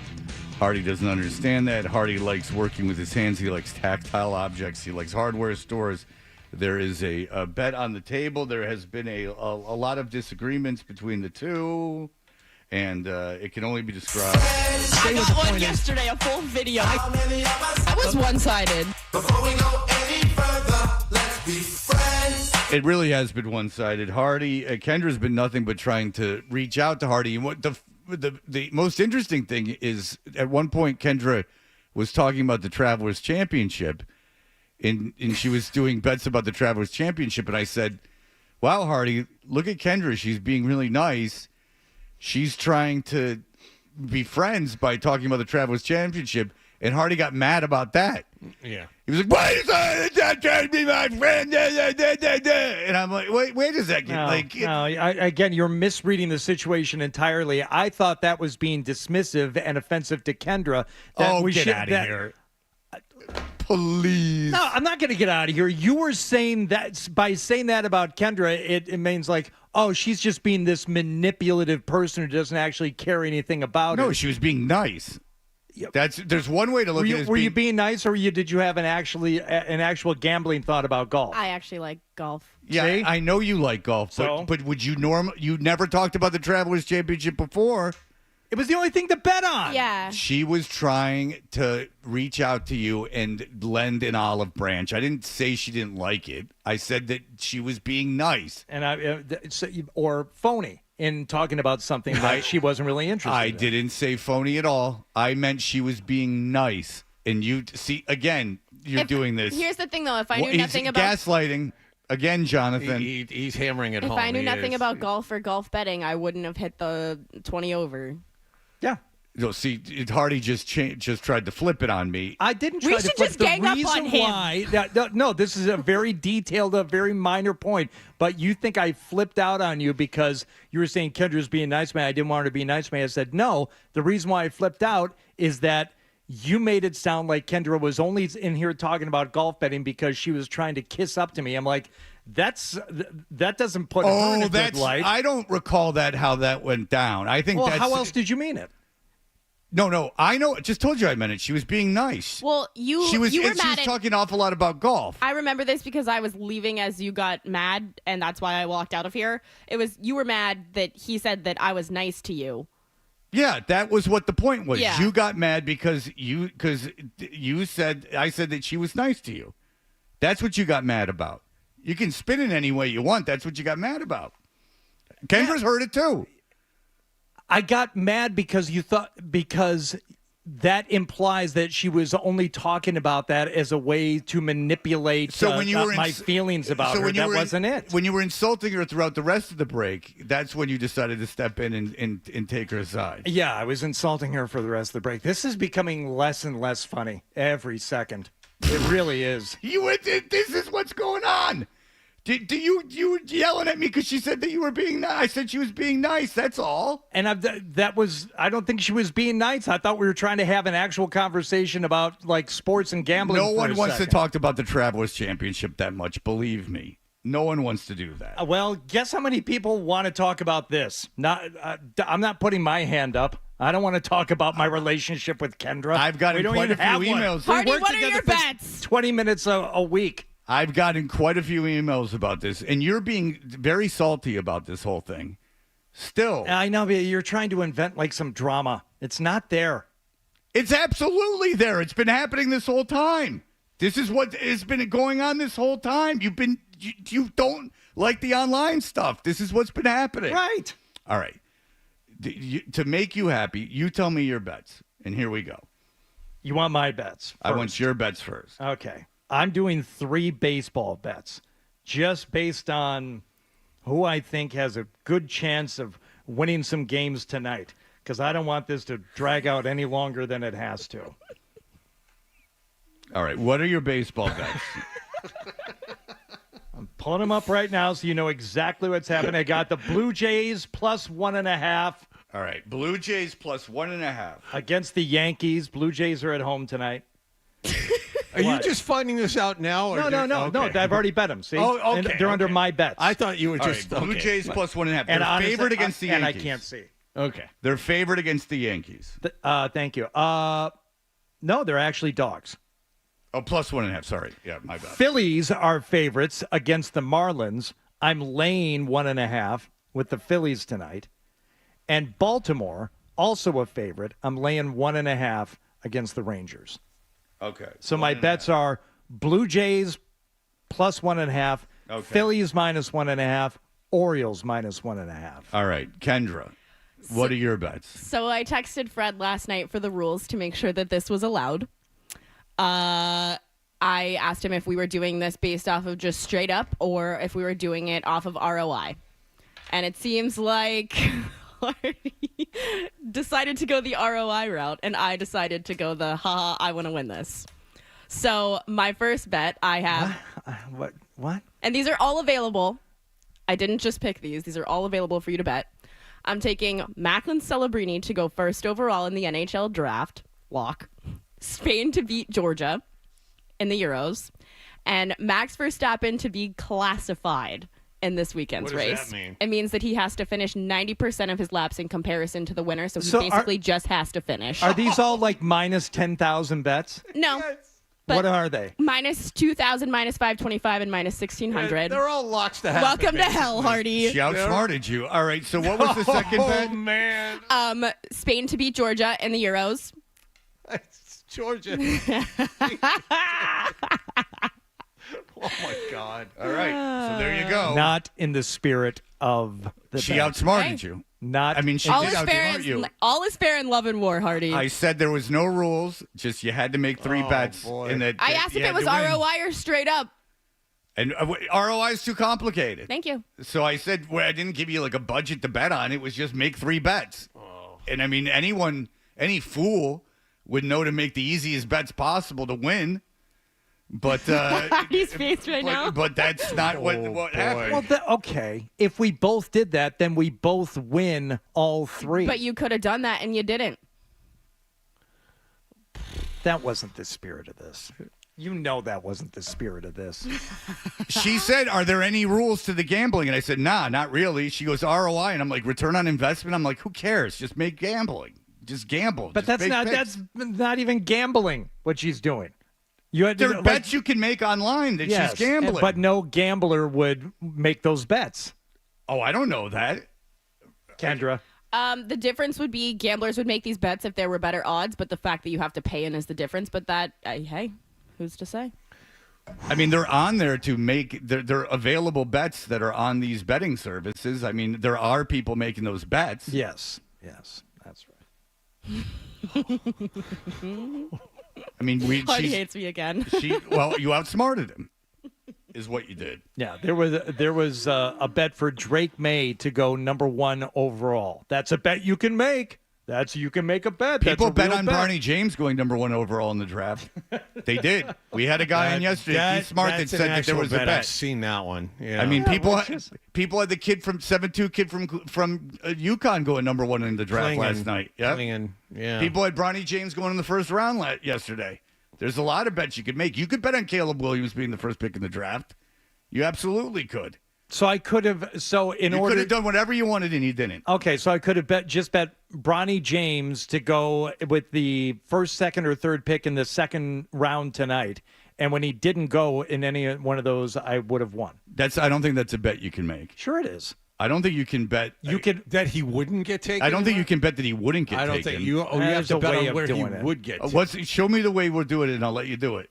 If you can show me a way to bet. Oh, if you can allow me to just make 3 surefire bets right now. Well, no, it's too late now. Oh, well, then you won't let me do it. No, but you just said a bet you can't do. You can't bet him not to go number 1 in the second round. You could bet him to go number 1 in the second round. Yeah, I think Fred's right about that.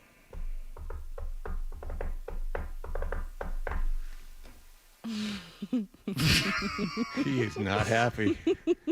I can't tell you what. He's been pissed off the whole break. I can't tell you what. No, but I think you shifted into a new gear. I think this is different. I mean, he was outsmarted. I'm just looking at the room here. I think this is a little bit different. He was outsmarted. The rules were the rules. Kendra didn't even cheat at all. I asked if it needed to be ROI, and he said no.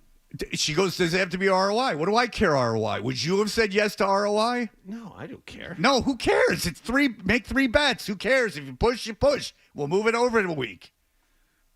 She outsmarted you. That's all. She wins. She's like the Bugs Bunny or the Rootin' Tootin' Cowboy. Does he have to bring the green screen, or do you have one? I think it's a virtual green It's a screen. virtual green screen. Okay. Right. Even I know So you that do one. know TikTok. Well, you Hardy. can go to any hardware store and pick up a green screen, right? So that's right. You'd be surprised. You really need to go to more like an art supply. Okay. You know, you got to get the backing board. But All right. Very good. All right. So oh, it's very good. there's a chance, this is Spade. There was great. just a big upset in those Euros, right? Biggest upset ever. Portugal lost. It was the team that I picked to lose. They beat Portugal. Yeah. So they beat Portugal, and so there's bets that these things could happen. Hardy, you could hit all your baseball bets. Stranger things have happened, and Kendra, It's you true. could lose. Max has definitely not finished races before. All right. We are off next week, and then you're off the week following that. Yeah. I'm on your show next Friday. Oh, you're on my show next Friday. You're filling it. Yeah. But are you out? I'm Wallach next week. Which day are you out? The 13th? The Thursday, the 11th. I'll be abroad. Okay. Don't talk about yourself that way. All right. All right. So the 11th, you're going to be gone. All right. So you're gone next Thursday. All right. So in 2 weeks, we'll find out who won these bets. We'll know by like Monday. And then we'll coordinate. And if Hardy, maybe we'll take some medication during that time and really calm down. Not in the spirit. It's not even about the betting. You were throwing a fit before about this is funny. No one cares. If you want real bets, I'll be on with Dan on Saturday. All right, very good. And how can people look at your social media that Hardy will be intimately involved in soon? At Kench Middleton on Instagram, at Kenny with an I Middleton on Twitter. All right, very good. Congratulations on outwitting the young man. Good to see you, Kendra. And it is good to see you. All right, so we'll be back in just a moment. Here are the headlines. Sports Hub headlines. Celtics kept their first.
back with Toucher and Hardy on 98.5 The Sports Hub.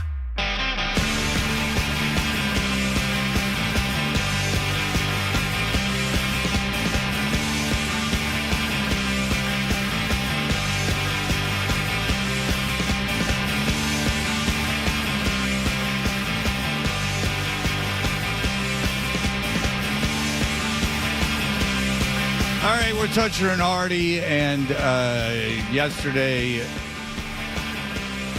the Red Sox were rained out, but the Red Sox, as it stands now, are in the Major League Baseball playoffs.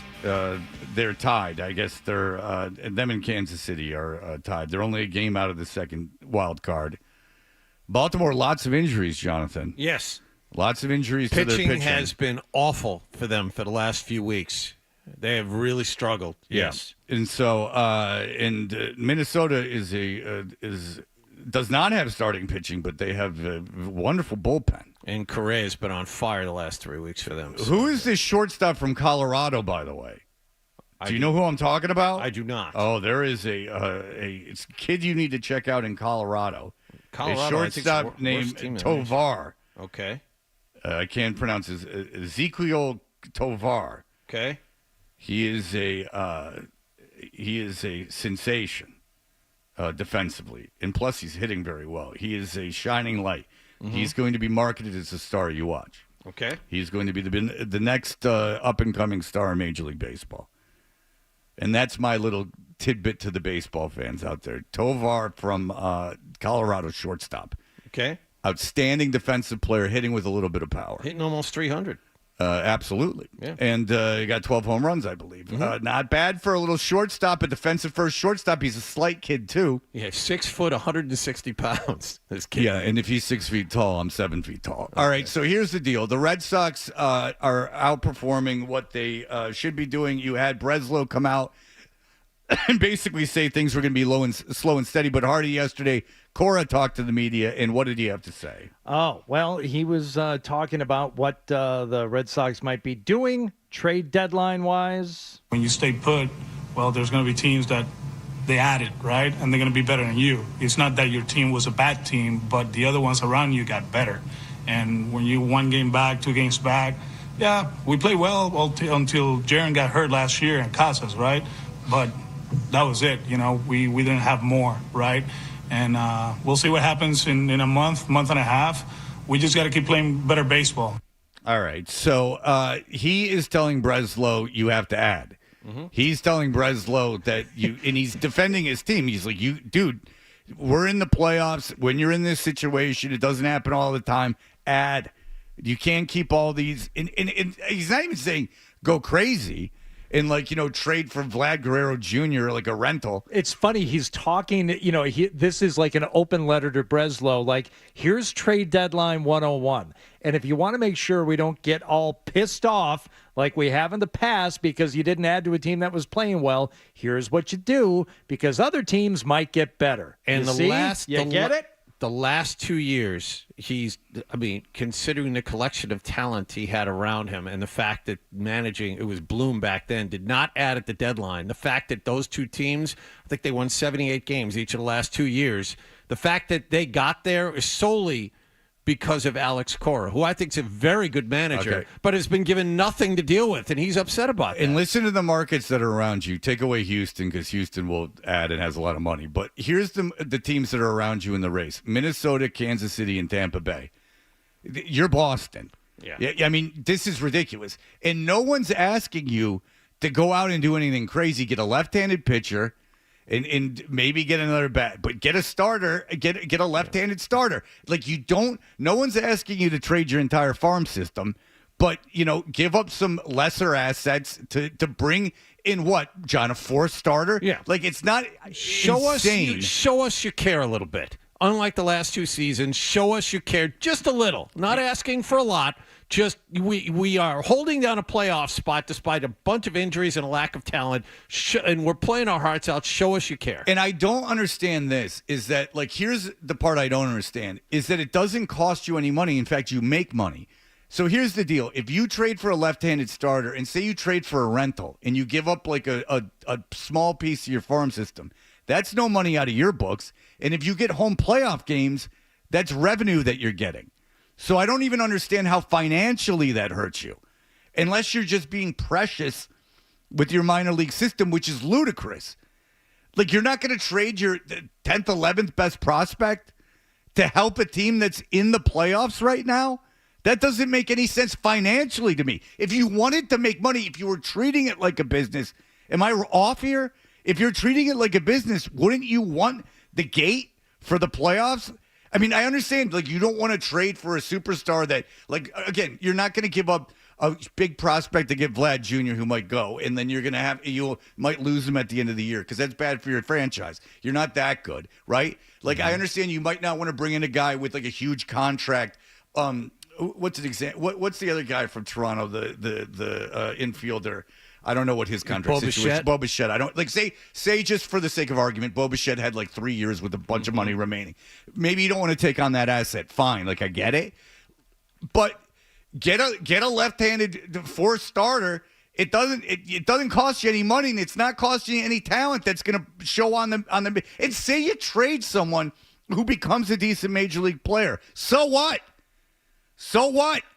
You went. No one's asking you to go all in. They're just asking you to do something. Do something to make the team a little bit better. You're absolutely right. It doesn't have to be some huge deal, some huge splash. Just something to show you have some interest in this team succeeding this season.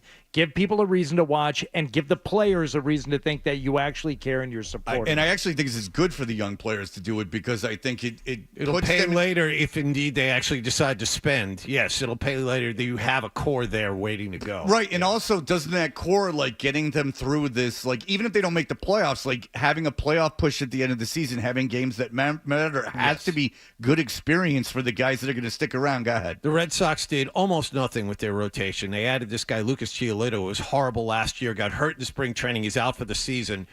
And they are 6th in the majors in ERA. The guy that was supposed to be their ace, Brian Bayo, has not pitched well this season and got lit up a couple of nights ago. They are playing about as good as they can possibly play. Casas hasn't played in 2 months.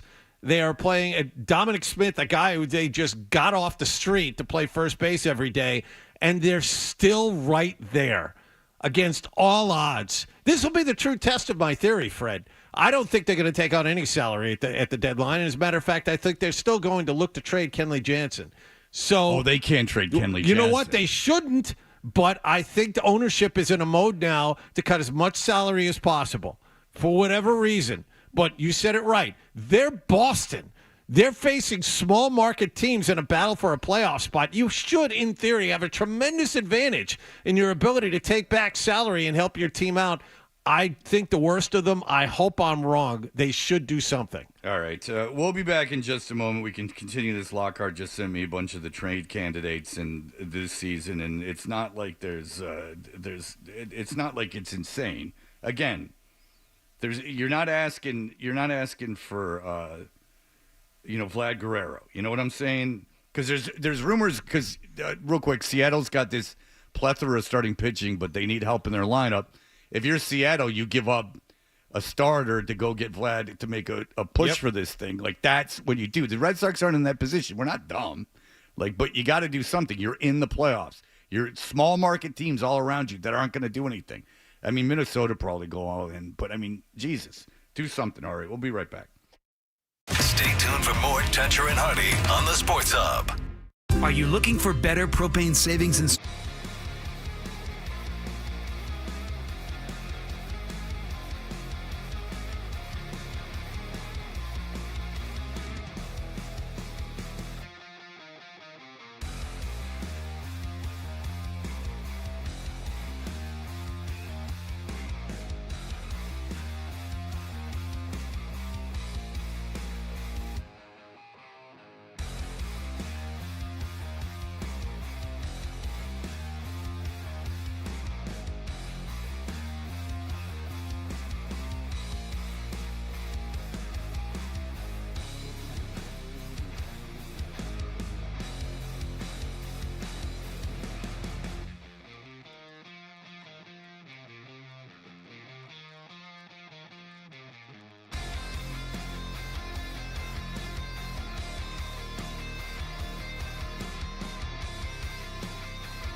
Bathtub on YouTube and subscribe to keep up to date with everything that's happening. I can tell you this. There could be a new manager needed, and we played the audio of Alex Cora saying basically, like, we're in the playoffs, you need to make moves. I want this season to be big. And you could be in the market for a new manager because if you're Alex Cora and it's the last year of your contract, remember at the beginning when they asked him during spring training because of what had happened the last 2 years, have you spoken to the Red Sox about an extension? He's like, nah, we'll deal with that at a later time. We don't need to discuss that now. We'll play it out to the end of the season. So Cora, even as far back as spring training, was like, you know what? I'm tired of being ignored these last 2 years. They better do something or I'm gone. And he could get a job instantly anywhere else. Any team would take that guy. Guy won a World Series and has proven to do more with less. I mean, his team was loaded when he won it all 5 years ago. He's done maybe his best managing the last couple of years. Yeah, he'll have no problem finding another job. And why would he want to stick around? I mean, he wants to win. Why would he want to stick around? But if you're in the market for a new manager, why not go to the past? You went back to Cora. Why not go back to Bobby Valentine? Bobby Valentine, the man who... Remember when he came here and they had stuff like he built a fence, and it was an article about how Bobby V was in his backyard building a fence. And how Bobby V had a restaurant in Connecticut, and they said, Bobby, we're all out of bread. What are we going to do? And he goes, slow down. Take some tortillas. And they said, Bobby, you out of your mind. What do you mean take tortillas? And he said, it's called a wrap. And he invented the rap. It was fantastic because he had, Hardy, I don't know if you recall this, but when Bobby Valentine was first brought to the team, you recall how the media, loved him. Oh, did they love him. He would regale them with stories, and it was just fantastic. But you don't hear much about Bobby Valentine anymore. He's not around really much anymore. Now, Mad Dog had him on the other day.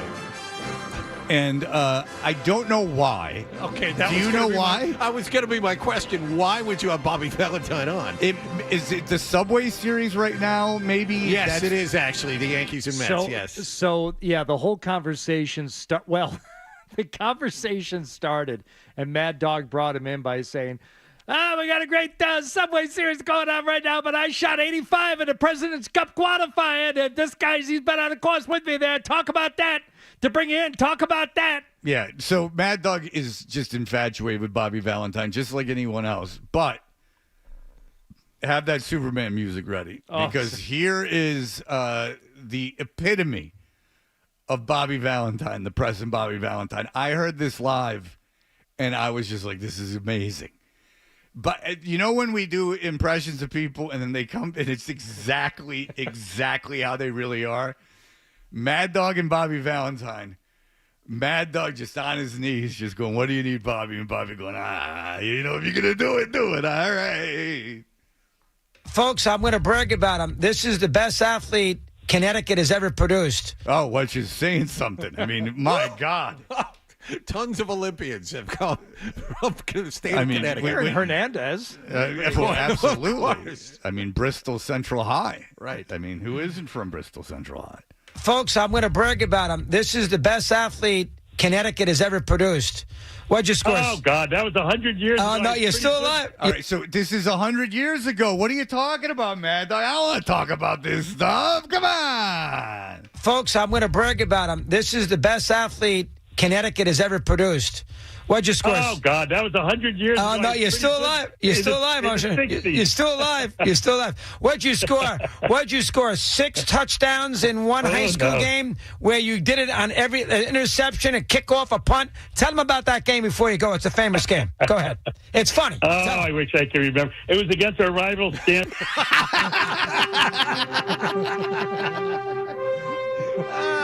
I thought he couldn't remember. I wish I could remember. It's against our rival. He's Al Bundy.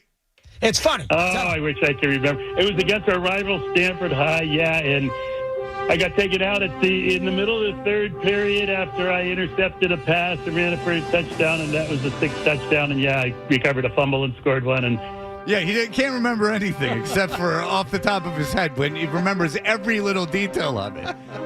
It was a balmy night in October. Bobby V had a lot of ideas in his head. Cold fusion, ending segregation, the rap. And it was time to score 6 touchdowns. Now, some kids might just go, hand me the ball, QB, and I'll take it in. Not Bobby V. That's too easy. Bobby V wanted to pick one up off the ground and score. Bobby V wanted to take one out of the air. Now, Bobby, you're doing a great job with this story, but it sounds like you were a two-way player. Are you a two-way player? I can't remember, so I played 4-way. Special team. That's great, Bobby. I coached the team. Yeah, player coach. Yeah, player coach at a high school, Bobby. Yeah, and I was the mayor. caught one and ran one and did all those things, I guess. I guess, yeah. I don't know.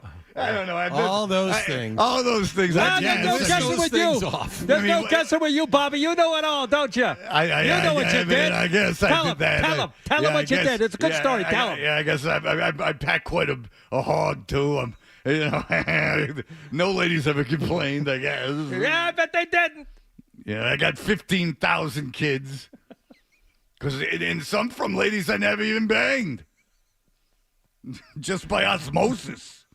Caught one and ran one and did all those things, I guess. I wish I had a film of it so I could see if I was really any good.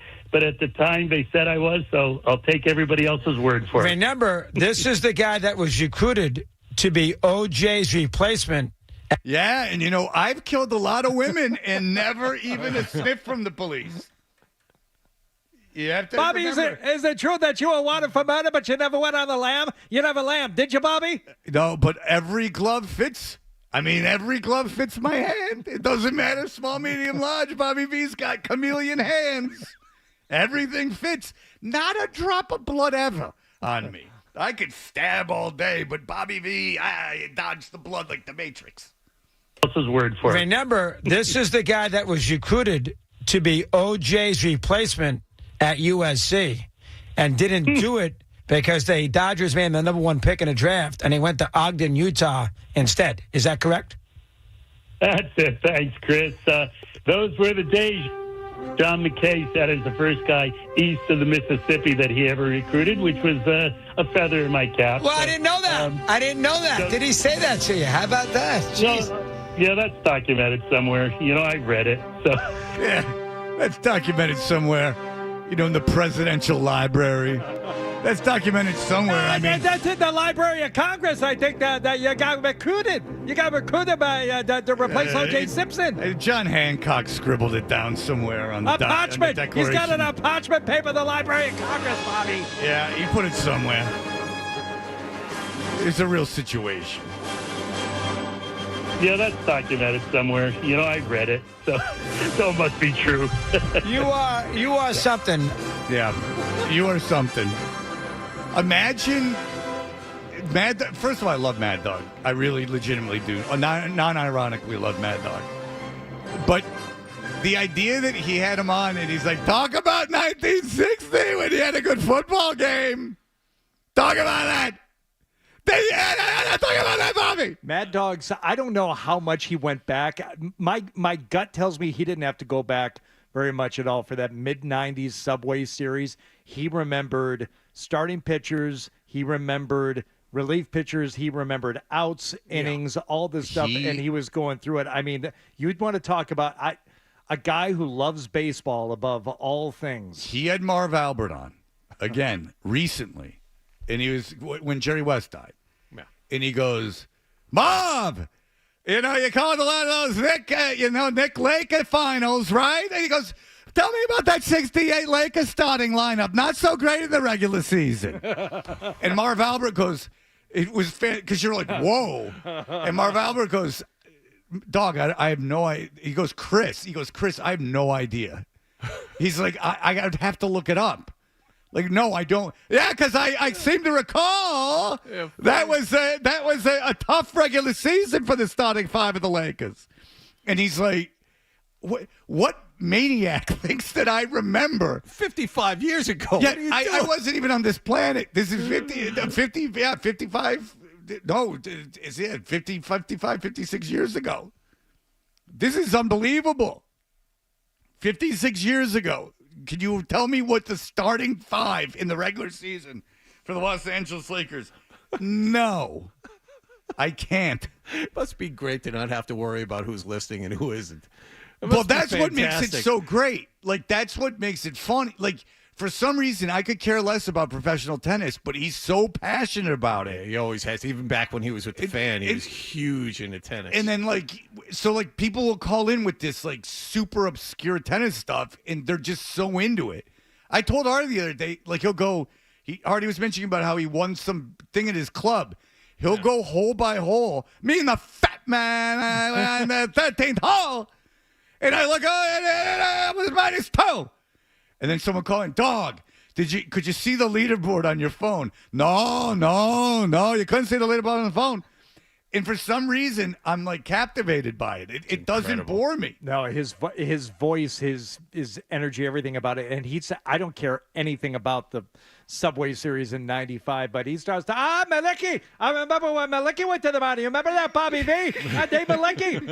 Because he's pretty good. Pretty good. He got recruited. But, when the Mets got him, and you didn't like, that was something going up against Jeter. Yeah, the fun, but Malicki were good. What? Tell him about this. It's funny. Tell him about the 6th century. Yeah, I don't recall. It was a rainy night in St. John. So there you go. That's how he ends every question, too. I got to listen to more Mad Dog because I love him, too. You tell me. You go. It's your turn. You go. No, tell him. Go. Tell him. Go. You It's go. a good story. Tell. Yeah, go. Go now. Go now. We have Frank from Longshore, and he says hello. Hello, Frank. Go. Okay. All right. Good. Go. Did you listen to the show early on when it was him and Francesa? Did you ever hear any of those? Well, like at the time. Yeah, I wasn't like in obviously doing sports talk radio, and so the first time I ever heard Mike and the Mad Dog, I saw it on TV, and when it was simulcast, and they were talking about a heavyweight fighter from the 1910s or something, and Mad Dog literally picked up an encyclopedia of sport, and neither of you talk. Just this is what happened. He goes, I'll have to look that up.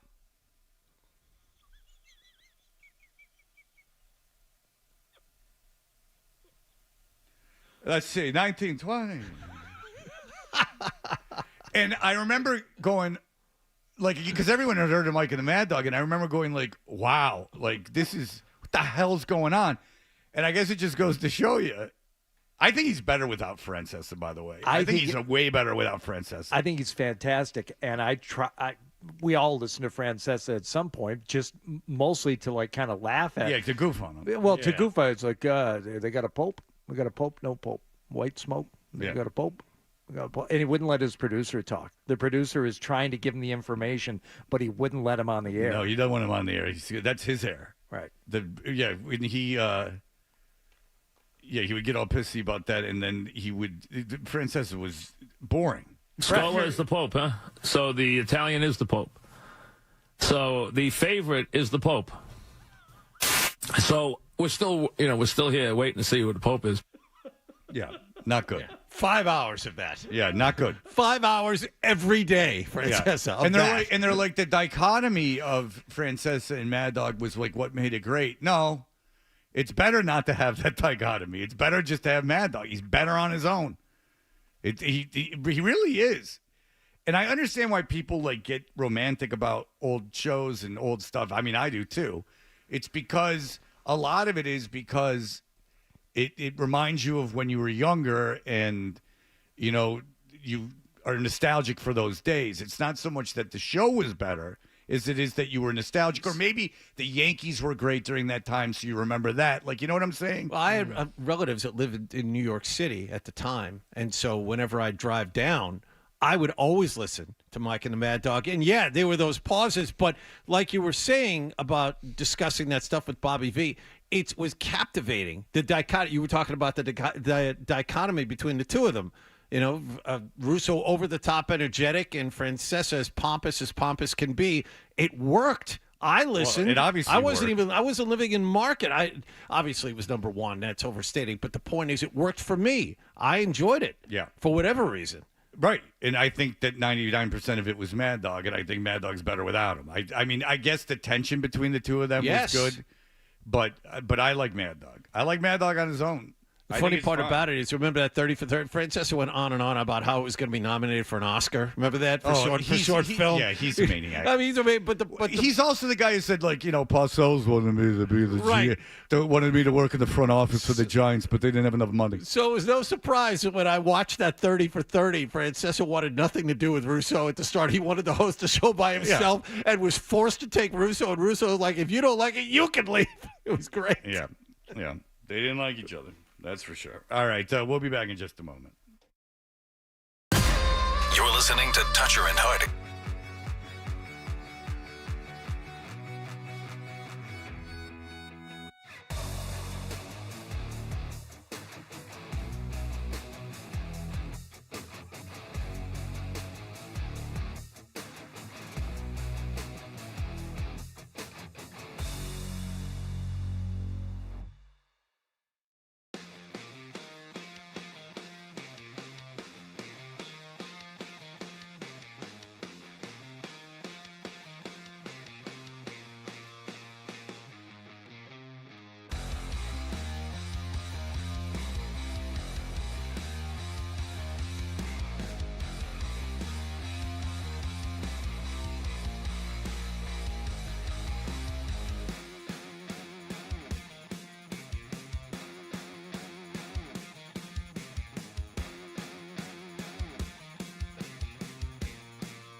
Your old mother is going to deal with that. She's Oh, going to have a heart attack. Picky in just he doesn't like things, or he has dietary restrictions? No. It's not like I.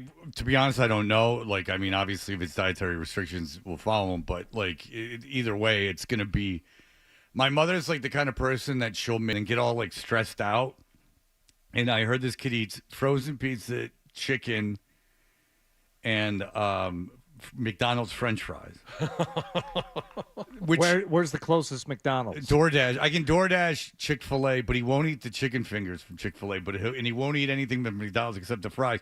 So I might just have to DoorDash him fries and just keep them on hand. But I also, if he eats frozen pizzas, I can just go to the grocery store and buy like 5 frozen pizzas. You better make sure they're the right kind, because if he's picky about his fries and chicken fingers, I'm guessing he's very picky about which brand of frozen pizza he'll eat. Yeah, the Loudoun community has grown a great deal. There is 3 supermarkets within 10 miles now. So we're really, in 10 miles, you get there in 10 minutes. Go ahead. I picked up a Detroit-style frozen pizza. Ooh, how'd that work out? Not bad. Really? Yeah, I mean, not great. You're much better off going and getting one from the place out toward you, Wall. Like Square MFG, yeah. Holy crap! Do you how They close put a are? spice on it. I don't like. Yeah, that's like how 6 minutes from my house. I would be eating that once a week. It's hard not to. I've driven out there to get it. It's very good. No, it's like it's very expensive, but very good. It's not that bad, but it's like it's over an hour round trip to go get that, and I've done it. I don't know, 3 or 4 times. That's not far. It's right next to that Valvoline instant oil change that I go to. Yes. Oh, well, obviously Hardy goes there too. Him and Dan Alprin. Very good. Apparently, Joe, we have so much Joe audio we don't know what to do with it. We couldn't do it today. But there's more Joes. But it's just embarrassment of riches. We'll do it after vacation. Play the fart in the glass. I like pie. Did you ever fart in a glass and put a cover on it and then throw it in someone's face?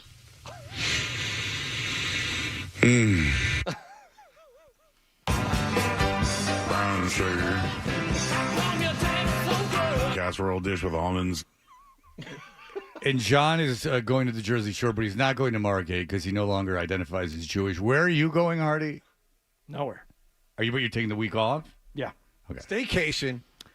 My daughter's starting a new thing next week, and we might end up going like on an overnight or something, like middle of the week. But. Well, I mean, we all can't take an adventure to Loudoun County, Tennessee. I mean, I don't, or the Jersey Shore for that matter. No, right. When you've got money that can't be hidden. I'm trying to change up the phrasing, but yeah, you feel like you're doing yourself a disservice by taking a staycation. Like this is for paupers. Yeah, like not you. Yeah, I'm good. Like I really lived a life. If you ever wanted to know the outrageous lifestyle of radio personalities nowadays, you have Charles Laquadera, who sold his property to Oprah in Hawaii, and then you have this show. One guy's staying, one's schlepping to Philadelphia and the Jersey Shore in a car, and the other one's going to Loudoun County, Tennessee.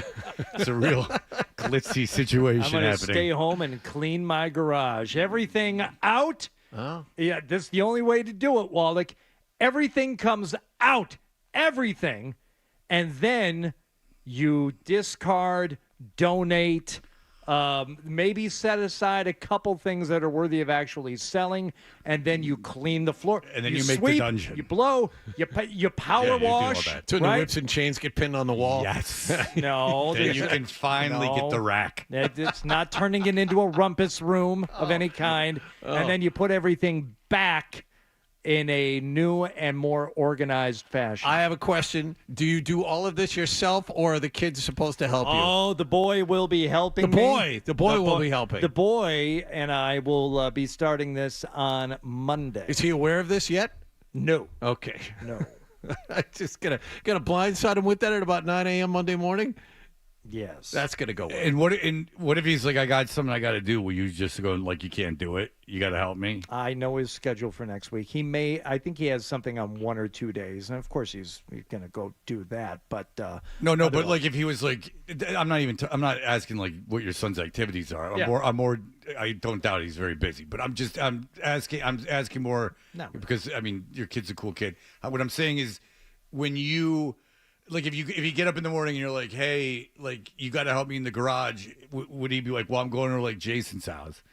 Would you be like, no, you're not. Like, you're going to go help me with the garage? Oh, no. Yeah, if he's got something legitimately that he wants to do and has planned, of course he can go to it. Oh, well, that you don't say of course. But, no, I would say this. If there's something that he can help me with that will take an hour, okay, can you help me with this first? And then, go off and do whatever you need to do. Yeah, my dad never did any of that stuff, and neither do I. What? Never cleaned the garage, never did, like, any household fixing. We didn't have any tools in the house. No, my dad did all his own investing. How do I know? He yelled about it constantly. Oh. Apparently, when they were 40, he had a person handling his money that lost it all. They were investing in, like, rural grocery stores and stuff. Oh, no. And he lost all his money. So from the age of 40 on, he started handling his own investments. So this is pre-internet. So we would have these Morningstar 3-ring binders of mutual funds. And he didn't handle it well when the money went away. And so then he sat there and he had a pension and stuff. But, like, he sat there and he was still working. He was 40. But he would sit there for, I don't know, 20 years.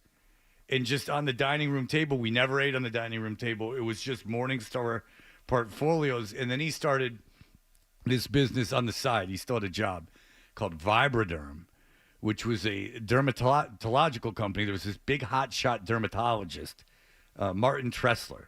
One time I had a blackhead on my foreskin, and he had to get rid of it. And I screamed so loud, I literally made people leave the waiting room. But that's another story. So Martin Tressler. On your foreskin? Mm-hmm. Are you circumcised? Mm-hmm. Oh, okay. Like on the, you know what I'm saying. Oh, sure. The bottom of the acorn. Okay. Yeah, that you know what I'm saying. What was once the foreskin, I guess, if it's not called that anymore. Yeah, I just didn't know if I was sitting next to an anteater here for the last 5 months and didn't know it. No, I'm not scaring any U.S. ladies. Okay. No, it's all on the level.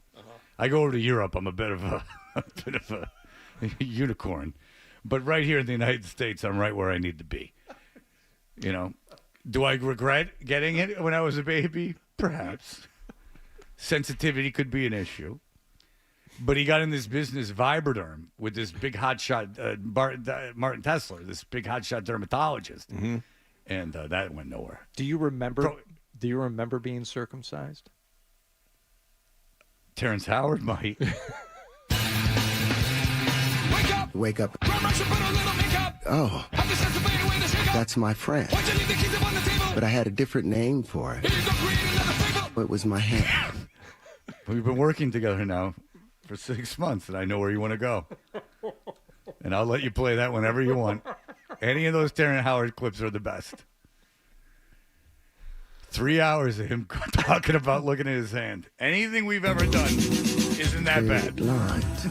Vision, dreams, curved dots that make it up. If you ever want to just real quick, I know we're all over the place, but 4th of July week is going all over, is coming. You're not going to listen to 3 hours of Terrence Howard Jr. on Joe Rogan podcast, and I wouldn't suggest you do. It's over 3 hours. Listen to a good 10-minute encapsulation of it, and then listen to Neil deGrasse Tyson talk about the rambling 30-page treaty or like thesis. I was going to say treatise, or really treatise. More like a manifesto. A manifesto of like why 1 times 1 equals something else. It was just all wrong, and so Neil deGrasse Tyson responded to it, and Terrence Howard did not like that. No, they don't. Oh, Cartesian woman. Yeah. They like the wiggles attached to it. That's never not funny. So he's talking about science, and then he just goes like, well, I can prove it. Men love big fat asses. Is what he says. All right, very good. When we come back, it's list time. It's been too long since we've had list time, and we will do that for you in just a moment.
Hey, it's Dutcher and Hardy, brought to you by FanDuel Sportsbook. Make every moment more with FanDuel. And I'll tell you this, Fishbone are still a band. Norwood Fisher, no longer the bass player, founding member of Fishbone, no longer in the band. Very upsetting. What's he doing? I think he gives bass lessons over the internet. He's one of the great bass players I've ever heard. But he is no longer in the band. One of the great live bands. Except the last time I saw him, their stuff wasn't working. Did we figure out the board, by the way? Dennis just came in and gave it a blessing. Absolutely. We could take phone calls if we had them now. I was going to tell you we can take phone calls if we get them. Yeah, I can guarantee you they ain't getting into the midday show without phone calls. That gets Make fixed sure. split. Got to make sure it's done by 10. It's really afternoon show. That is a caller heavy show. No, I'm not saying they need. I'm not insulted. Like, I don't mean it that they need calls. I'm just saying that without a doubt, everything gets fixed by the time the midday show comes you see, on. now coming from the midday show, I will tell you that the argument it gets pushed forward. Where it's like, oh no, they'll come in here and work on this stuff during our show so that Felger and Maz aren't disrupted. And then Felger and Maz have the same complaint. Oh, it doesn't work for us, but they'll make sure it works for Joe Murray. Oh no, I've listened to Joe Murray's show last night, and I heard I was packing for my trip, and I heard two commercial. I love Joe's show, and I heard two commercial breaks during that show, and I heard 2 ads read by Maz, 2 ads read by Scott, and 2 ads read by Felger. Nice. How many by us? None. Oh, now why Scott? I get it. He played for the Patriots, and people are fans of his, and they want it. There's no reason Felger and Maz should have more ad reads than us. I'm complaining about everything now going into this break. Do it. We need to focus on the radio, people. Do it. Tighten some stuff up around here. Yeah. Let's get it going. Let's refresh the imaging, baby. Let's get some new beds rocking. Why don't you throw a few things together? I don't know how. I'll teach you. Okay, very good. Since I'm making you do the Kendra thing, you could do this. All right, good. Very good. List time. Listen up. It's list time. Everybody loves list time. It's not just a waste of time. Who's the best? Who's the worst? List time. Everybody loves list time. It's the best and worst things to find. So listen up. It's time for a list. All right, so it is the summer, and lists are very popular with people. Like, what are the great menu items at Castle Island? At what is it called in Castle Island? Sullivan's Castle Island. Yeah. Well, one of them is the French fries. You have to have them with vinegar, or don't. They're great either way. Mm-hmm. Do you know how many views that article's gotten by now? That has got to have had 2 million Hundreds views. of thousands. Oh, God. Oh, no, over hundreds of thousands. That's got to have 1 million views. Because now they just launch it onto everything else. Articles. Wait until that's going to get not important quick. Gonna get? No, I'm just telling you. You know, if the radio talking part about in falls, future if tense. the radio part falls apart, you're going to not care so much about these articles. You know something We're funny? all going to be gone. Something Okay. funny about the list is I heard a podcast recently that my daughter and I were listening to when we were in Michigan and needed to listen to something for like an hour. I'm like, oh, this is a podcast I actually like. You know, there's like 2. And Yeah, here's everyone one of has them. 2, yeah. Yeah. So that week they were talking about lists and how people are into lists and how in the 70s there was this book and it was just, lists of things. And I'm like, wait a second, this sounds familiar. And they were talking about 2 books, actually, The People's Almanac and The Book of Lists. Did you have these books in your home, John? I think we had the People's Almanac in my home. Yes. Okay. but Fred, I don't know did. if you had these in your home. We did. We had truly tasteless jokes in every bathroom, which I'm sure you guys had as well. But the Book of Lists and the People's Almanac, and the premise of this whole thing is like, yeah, this whole list craze, it's nothing new. It's been around for decades upon decades. People love a list. So we have a list of the concert industry for this year. Now, apparently, post-pandemic, concert revenue went through the roof. Everybody was going out to see everything. They couldn't get enough. They've been cooped up inside. And when you finally got a chance to go back and see concerts and go to things, people did it. Now, 2.5 years later, it has calmed down. It has, because I just saw a Boogie with the Hoodie, and I'm telling you, that place was jammed. And that was the Garden, and every seat was, not behind the stage, but that was a full Garden. The floor wasn't so crowded, but everything else was crowded. Attendances and ticket prices have returned to a more traditional pattern of measured growth. So it's still healthy, but it is, the boom now has leveled off. Because we are victims of this as a culture. This is probably good that it's leveled off, because A, too many artists are playing too big venues, and B, they're charging too much for tickets. So there has to be some sort of leveling. Yes. Just for the consumer. So let's start in North America. This is the 2024 Pollstar Mid-Year Top 100. Bare Naked Ladies. Bare Naked Ladies are not on the list. All right, so it's the Pollstar list of the top grossing tours of this year. Yes, I'll give you a hint. I know number one is Madonna. No. Okay, so I don't know anything about this list. All right, very good. Number 2, Madonna. Okay. I thought Madonna was number 1. Go ahead. I have a question. U2 is like a high-grossing tour. Every year they go out. The fact that they were at the Sphere for most of the year, does that count as a tour or not? Does your residency at the Sphere count as a tour? For U2? I'm going to say yes. And then U2's on this list. Well, Taylor Swift's number 1 then. Eras Tour, correct? For North America? Yeah. Was she overseas now? It doesn't. She's only been overseas this year. My bad. Okay. Whoopsie daisies. Is U2 on it? Is U2 on? I know list? why you're doing it. It's going to piss me off. It's going to be like the Dead and Company. No. Ooh. Okay. All right, so here we go. He thinks, because I sent the article, he thinks maybe we looked at it and it was the worldwide was the actual article. He's doing North America. I'm doing North America. Good on you. All right. So U2 is number 3. Oh, all right. So the Sphere does count. U2 always grosses huge every year. Can anyone explain to me why they're so popular? $134 million. What is it about them? Because even when you look at top 10 lists from like the Billboard Top 50 from like 1984, they were this like outlier band that was their style of music that was popular when no one else like them was popular, which I admire, but I never understood like why they would be anyone's favorite band. Like I don't understand what about them is so great. Okay, so you're absolutely right. There are a lot of people where U2 is their favorite band, number 1. But I think they do so well on tour, and they do so well in sales of all this stuff because everybody knows and probably likes at least a couple of U2 songs. Hey, we're all going to the U2 show. Okay, I'll go to that. That's $300 just to go stand around and hear 2 songs. But you're appealing to an audience that has money to spend. Yeah, well, that's where all these. I would imagine a lot of these bands are going to have that in common. Well, number 1, I don't know if they have it. I couldn't tell you one song from this person. It's got to be a guy. I think, because I don't think a woman has this name. I'm showing my age. Travis Scott is just started touring again, so it's not Travis Scott. No, an alliterative name for this artist. Not 21 Savage. That's not alliterative. I don't know what alliterative means because I'm illiterate. Like you're you're Aesop Rocky? I don't know. What does alliterative mean? Right. Pistol Pete.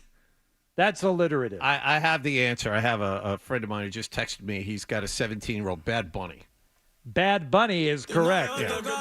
He took his son to see Bad Bunny has the advantage of reaching over to a Latino audience. Bad Bunny is number 1. Yeah. And he's also involved with someone famous now. Go ahead. $174 million on the Bad Bunny tour. Now, Fred, number 4 is someone I believe you're familiar with, talking about a crossover audience. It's someone Latino audience, but the people of all walks of life will go see this person. And have. Ricky Martin? Kind of along those lines. Enrique Iglesias? No, along those lines. but Pitbull? No, not Oh, Pitbull. it's got to be Pitbull. No, it's not. Sue and Lynn did not make this. Did not make this. I think you went to this show. He played the Garden. Yeah. And someone I went to the show. Oh, is it Olivia Rodrigo? No. Wait, he went to this show? No, because I only went to Olivia Rodrigo. Somebody from the show went to the show. Someone from this current show? Yeah, but not since I've been here, though. I mean, before I got here. It's the guy who caters to older people. What's his name? Wasn't fun at all. Well, he didn't invite. So who else is on the list that we missed? The Eagles, of course. Okay. $89 million. right. Nicki Minaj. And who is this person? I don't know who this person is. What person? Carol. There is one comedian on the list at number 10 on the North American tour, midway point for 2024. One comedian in the United States has cracked the top 10. The Italian guy. Nope. Oh, God. You like him. I like him. The Italian guy, Maniscalco? Yeah. And I love Sebastian Maniscalco's fine. Yeah, he's fine, but I know he plays arenas. I think I like this guy. Well done, everybody. And the comedians ones are all confessional. They're all like therapy sessions. And I guess that's interesting once, but then it's not so interesting anymore. I don't need to know about Bert Kreischer's struggles with alcohol and fame, like on a consistent basis. I need to know that he has one joke, and that they went after Nikki Glaser. They said the only reason Nikki Glaser did well in her roast was because she went on first. They said that if she would have gone on later, she wouldn't have done as well. Yeah, it was a combination of that and her being funny. Yeah, unlike you two that were awful and bombed. Yeah, I'm thinking whatever they did at the roast would have been bad, regardless of and when. And they're like, they asked us, yeah. They made us do it, and I'm like, I don't know about that. I'm not sure they made you do anything. Like you're a comedian. I think you could have written your own material. Yeah, but I mean, like both those guys are funny guys. Yeah. And they'll do very well. It's like you bombed. You bombed once. Own it.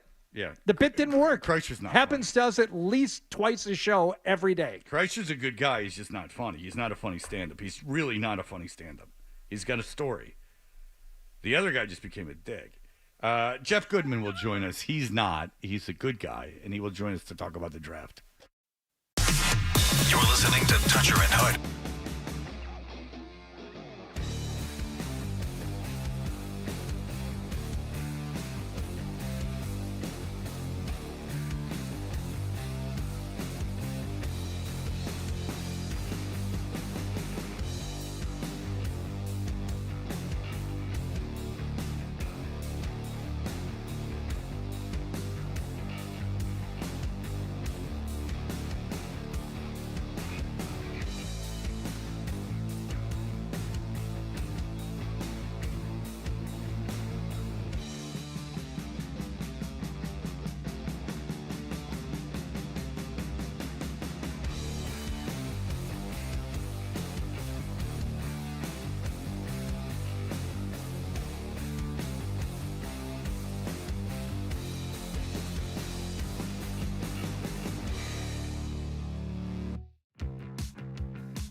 update at 9:30.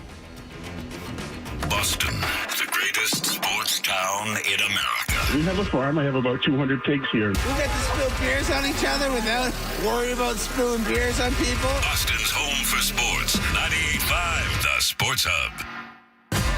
You're listening to Toucher and Hardy on the Sports Hub. With the 30th pick in the 2024 NBA Draft, the Boston Celtics select Baylor Shireman from Creighton University.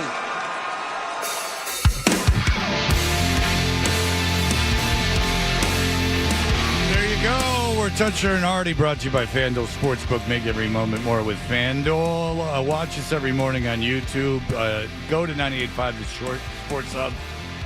There you have it. Baylor Shireman from Creighton, a guy that we saw play in the tournament. So that's exciting. Just they picked someone I recognize. And also a lot of, player rankings had him ranked in the 20s.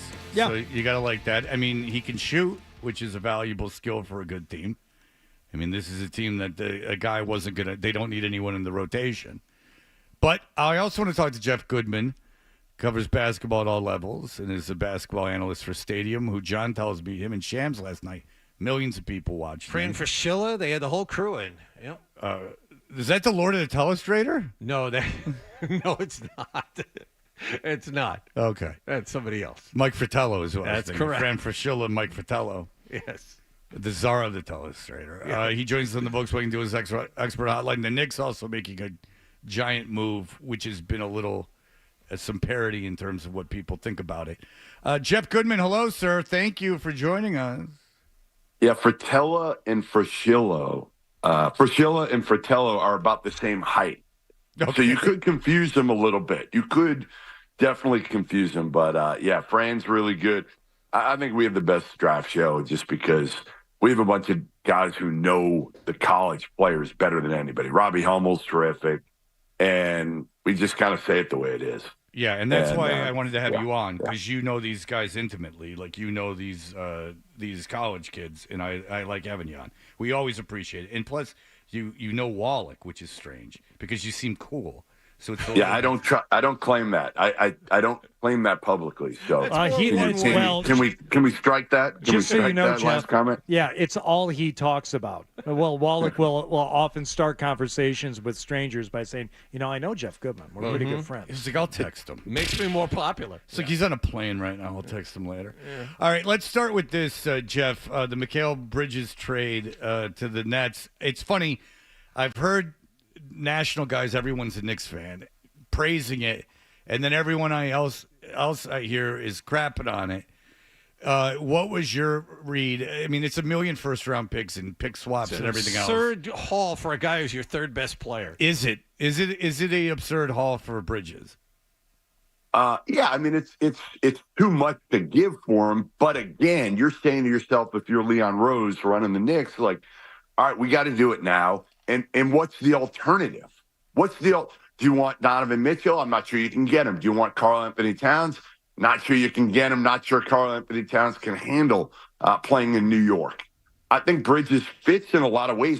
He makes them better. He definitely makes them better and to another level, but they're still not at the Celtics level. Okay. You know, they're a really good team now, and they're relevant, and they'll follow up on this past year, and probably the key for them now is what do you do with Julius Randle? Yeah. That's the key. You got to get something. You got to move Julius Randle somehow and get a good big man, because then maybe they can get Hartenstein back if they make a move on Randle soon. But Randle really doesn't fit, especially with this group that's all culture guys, all Villanova guys. Randall's going to be sitting in the corner of the locker room feeling like the outsider now. He's going to be like, why won't you guys let me, in this game? And I do like what the Knicks have done, and I really didn't like it when they hired Leon Rose and William Wesley to run the organization. I thought it was going to be a train wreck, but they've done a much better job than I thought they'd do. All right, you mentioned the Villanova situation, and that all these guys were on that championship team for Villanova. Thibodeau is, a good coach, and Thibodeau got a lot out of that team last year despite injuries. I just have to say, Jay Wright is not coaching. Jay Wright was the coach of that Villanova team. Is there any shot that's a possibility that if Thibodeau struggles, I heard Joe talking about this last night, if Thibodeau struggles, that Jay Wright could become a rumor or something that would actually happen? Well, he'll become a rumor. Yeah, he'll definitely become a rumor, right? I talked to him several times this past year, and I asked him, I said, like, do you miss it? You know, guys, obviously he retired and he's young. He's 60 years old, whatever he is now. He retired at the top of his game. And I said, you know, do you miss it? Are you going to get back in? And he said, I don't miss it one bit. Not one bit. He loves doing TV. And I always thought he would be the Philadelphia 76ers coach at some point. That's the job I figured eventually he would coach because he's helped out with the Olympic team. And, yeah, he was in Villanova for years. It made all the sense in the world. But he told me unequivocally, like, I'm done. I don't miss this crap at all. Okay, who was the best player taken yesterday? There was none. I mean, that's the beauty of this draft. There was no great player. No, but there's no one that was better than anyone else. He's been consistent on this. He said the draft sucked about 6 months ago. No. I don't want you to lie. But is there any? Okay, I understand it wasn't. That's why I'm asking, because normally you would be like the number one pick, dummy. Yeah, the draft sucked at the top. It wasn't good. I know I didn't watch the ESPN deal because we were doing our own thing, but my guess is they never talked about the fact that this was not a good draft in the top 10. There's a reason 2 big men, 2 7-footers went in the top 10 in this day and age in college, in the NBA, when obviously, and people say, well, the game's changing back. Well, the game's only changing back because you got the Joker, who's a freak. Like, we're never going to have a player like him again. And, yeah, you have Joel Embiid. But, like, Donovan Clingan and Zach Edey are not either of those dudes. Donovan Clingan can't score in the post right now other than being a lob threat, and he went 7th. Zach Edey is a hell of a college player, and he's gotten so much better. He's only played basketball for 7 years, and he went 9th. I mean, if that doesn't say it all, I don't know what does. The fact that this draft was not good at the top. And I'd love to answer your question. And I think I like Reed Shepherd a lot for the Rockets. I think Ime's got a player that can help him, because he's mature. He does everything well. But, like, he doesn't jump off the page. You're never going to look at Reed Shepherd and be like, all right, I want to just give him the ball and let him run my franchise. And he's going to be my guy. There's not one guy you could say that about in this draft. Now, maybe somebody will come out of it, but man, I'd be surprised. Honestly, I don't know who it's going to be. Okay, so Zach Edey, I think, because obviously we're in Boston, not a huge college town. Zach Edey, though, is someone we've all seen. He's Naismith Player of the Year 2 years in a row at Purdue. He's huge. Yeah. He doesn't have lateral quickness. Does he really fit this NBA? But he is big and tough and strong. He's at Memphis.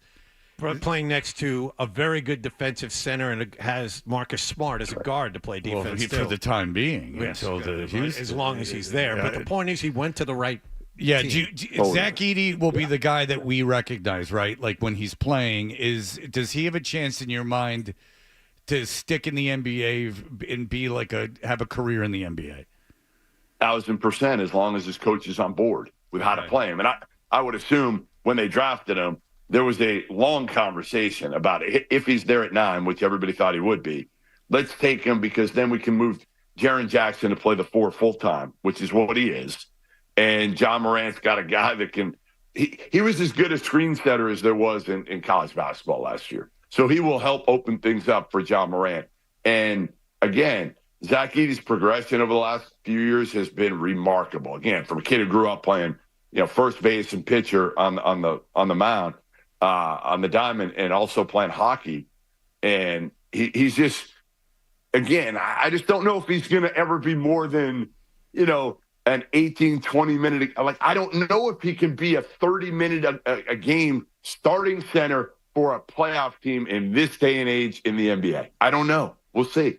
All right, Jeff, obviously Baylor Shireman to the Celtics at 30. At first look, he looks like Sam Hauser. Can he be better than Sam Hauser, or is he a replacement for Sam Hauser? Yeah, he's totally different than Sam Hauser. The only thing they're similar with is they're both white and they can shoot the ball. Those are the only similarities. Baylor Shireman is a much better overall basketball player than Sam Hauser. Sam Hauser's, really a face-up format, right? Baylor Shireman is a, he could play some 2, he could play some 1, he could play some 3. He is a combo guard who can shoot the hell out of it, is a ball mover, makes good decisions. Neither one are great defensively, although Shireman got better at Creighton this past year specifically.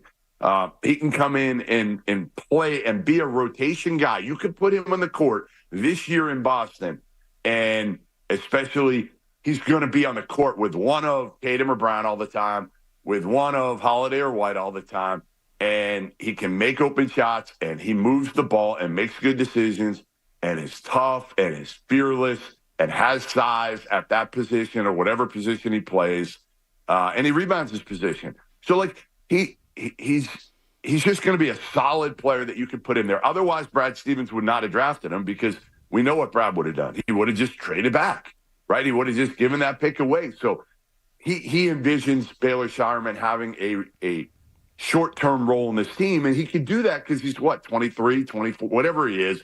He's played 5 years of college. First time I saw him in person, guys, a couple of years ago, they played Providence in the NCAA tournament in the same UConn lost to New Mexico State at that region. I think it was Albany.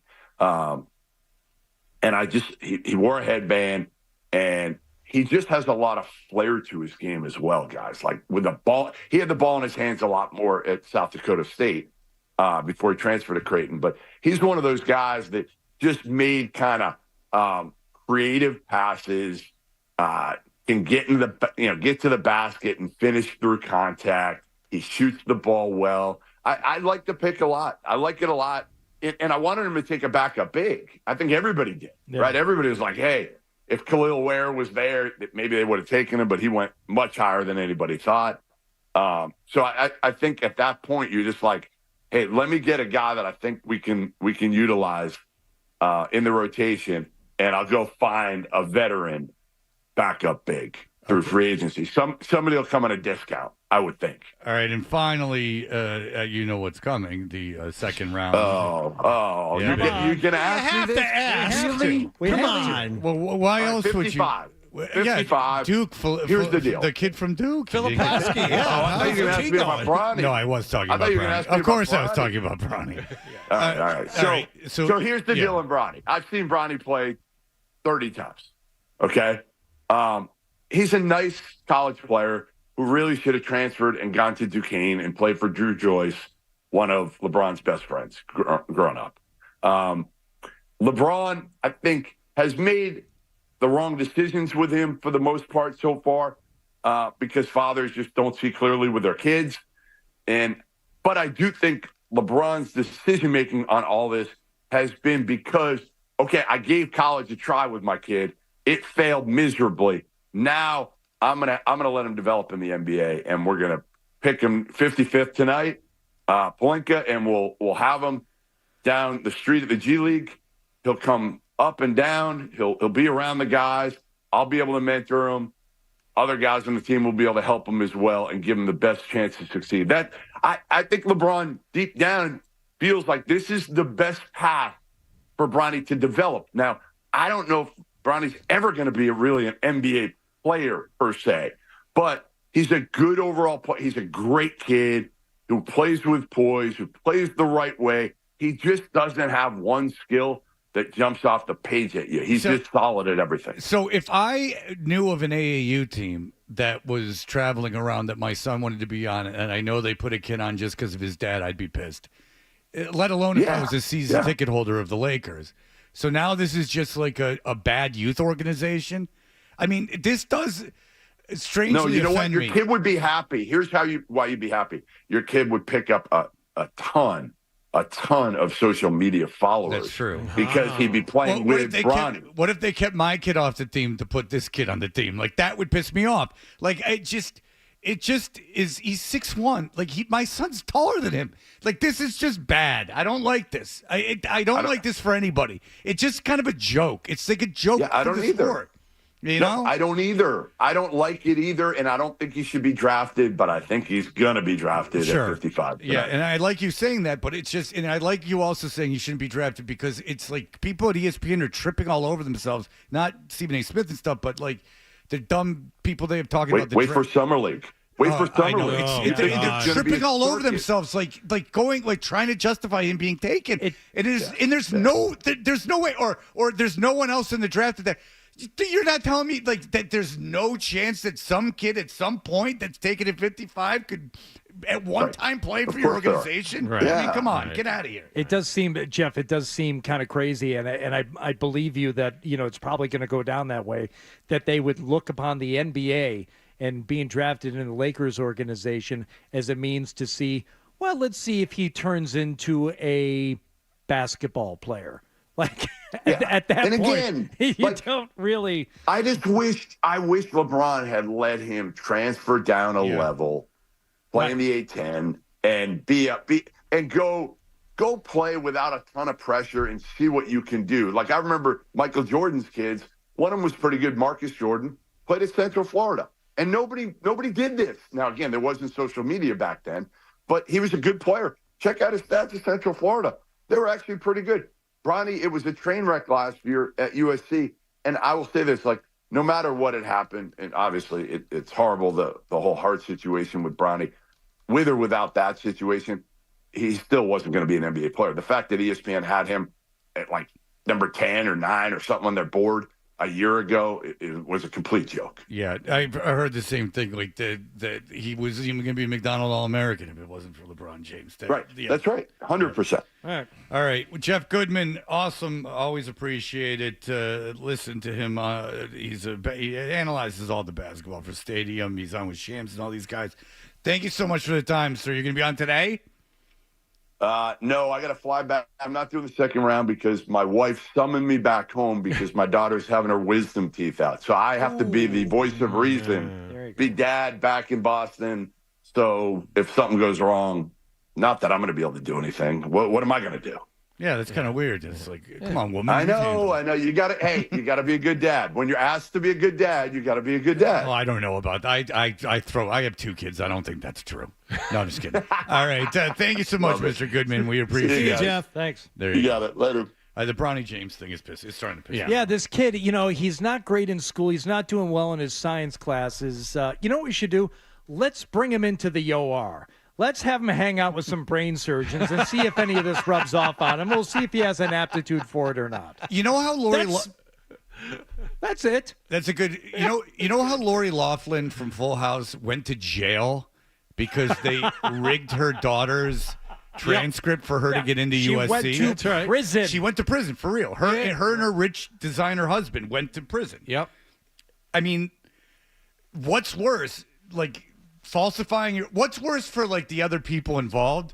A kid trying to get into USC whose place was taken because someone falsified their transcript, which is bad, and I'm glad she went to jail. Or a guy not getting drafted into the NBA because they want to put some kid's 6'1" son who's shorter than me and my son, much better basketball player than either of us. But I mean, do you know what I'm saying? The only reason I'm saying shorter than me and my son is that like I'm not overly tall. Yeah. Like, this is a guy that's, like, that if he walked in the room. You don't walk into a room, people say, ooh, do you play basketball? Yeah, like Zolak walks into a room and you go, like, oh, wow, he's a big guy. Like, I walk into a room and people are just like, oh, he's over normal height. Like, average height, not normal height. I'm normally height. No. Ridiculous. It's pissing me off. And ESPN tripping all over themselves. That's trying to justify it. It drives me crazy. It's far more interesting to hear people crap on it than it is to hear people praise it. Well, obviously, I'm rooting for a team to take him just despite Bronny going to L.A. I want to see that happen. I want him to. For him as a person, I'm rooting that no one takes him, and that the Lakers sign him as a street free agent, and then he could develop that way. Because I think it's far better for him. Why do they have to draft him? Like, he controls who he signs with, right? Like, if you're not drafted, you can sign with whoever you want, correct? Sure. Why do the Lakers have to draft him at all? Like, why can't they just sign him put him in the G League or Put him, Actually as a draft a free guy agent. who you think might make the roster. Right. At 55. That makes it. It's not like it's at the top of the second round. Yeah, it's if 5 picks from the bottom. If they put him on some garbage, minor league team, I don't have a problem with that. All right, we'll be back in just a moment.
We want to talk sports. Squeeze the chicken and open the mouth. It's like we were meant for each other. This is why you need us. 98.5, the Sports Hub. Toucher and Hardy. 98.5, the Sports Hub. I got an idea for a bet. The email bet. We should do the email bit. It's a great idea. Let's do the email bit.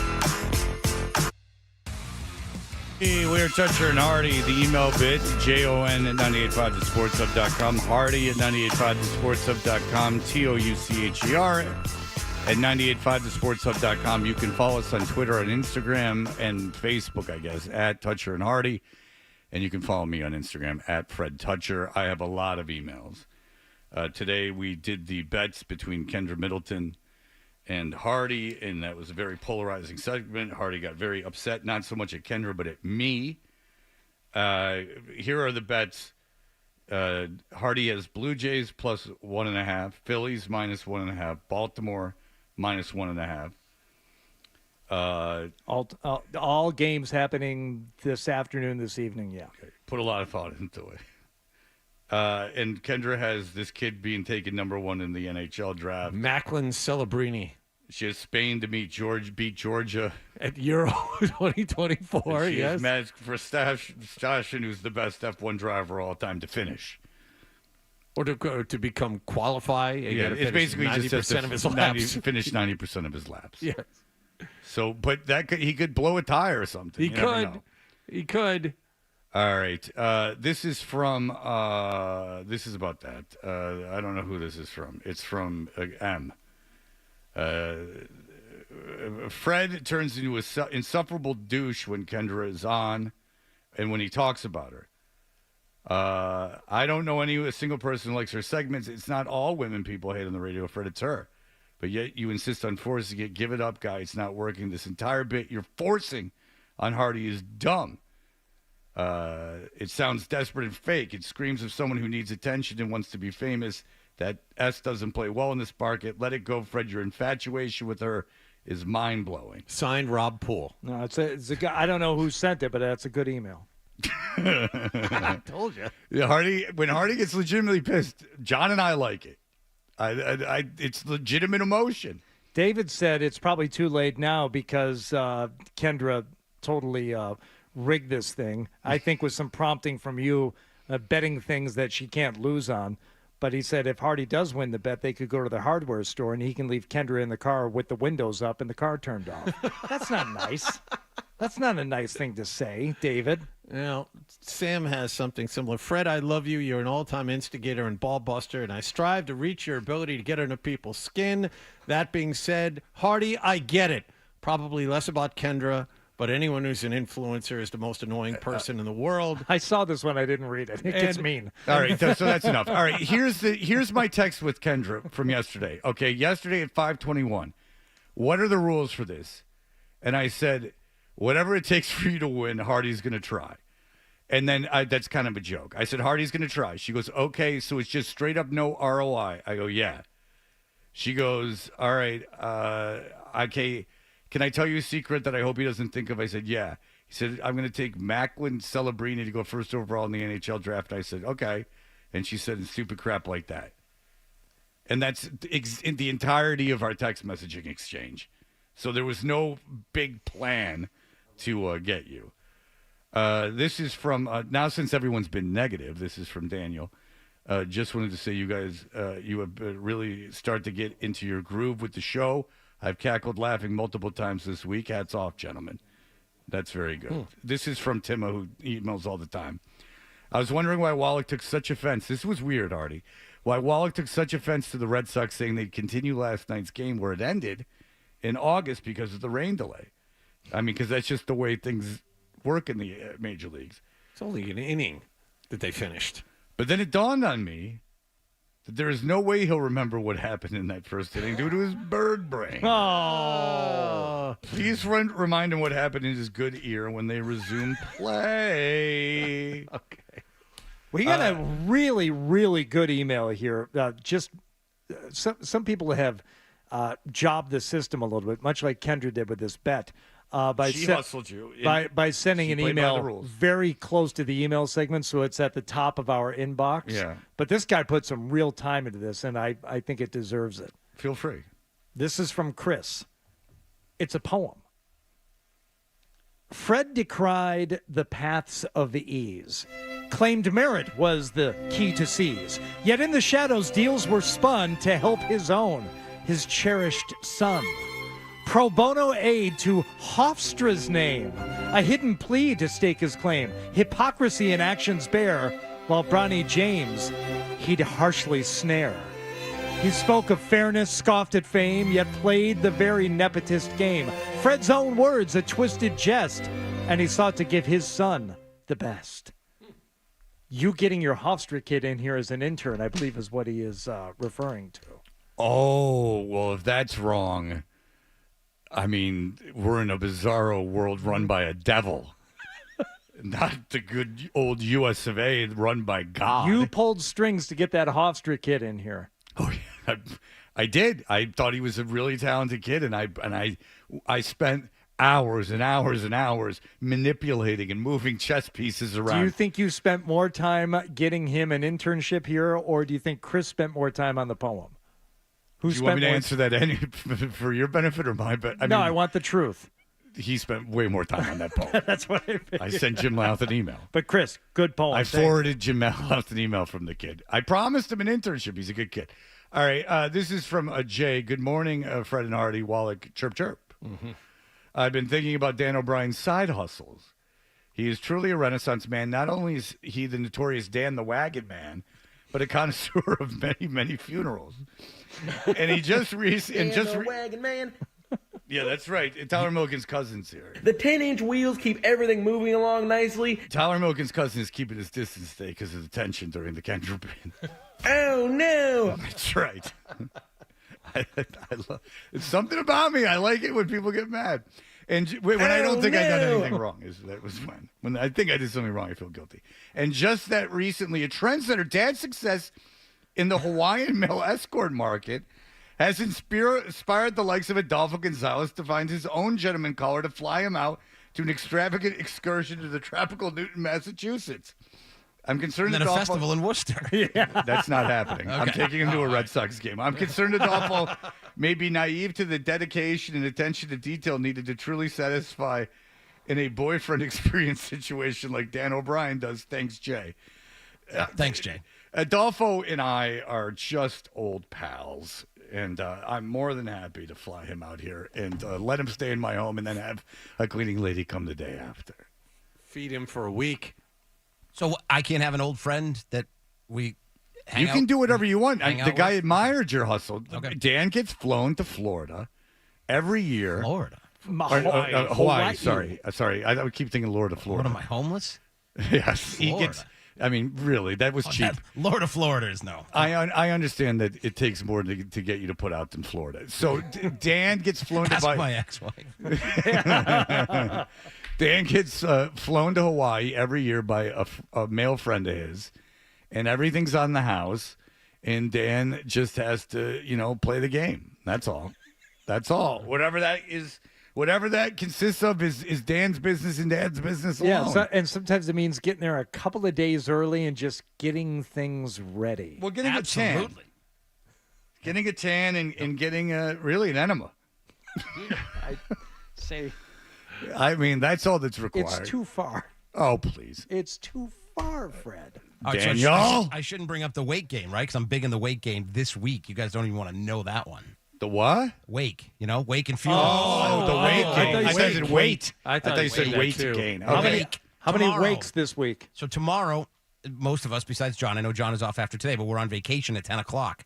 My excursion takes me to East Longmeadow, Massachusetts, which is west of Springfield, for a Friday afternoon wake tomorrow between the hours of 4 and 7. So I'm thinking about leaving right after the show to try and get out there, because what do you think the traffic's going to look like on the Pike going west? Not great. Yeah. Or coming back. Wait. Well, coming back worse. Yep.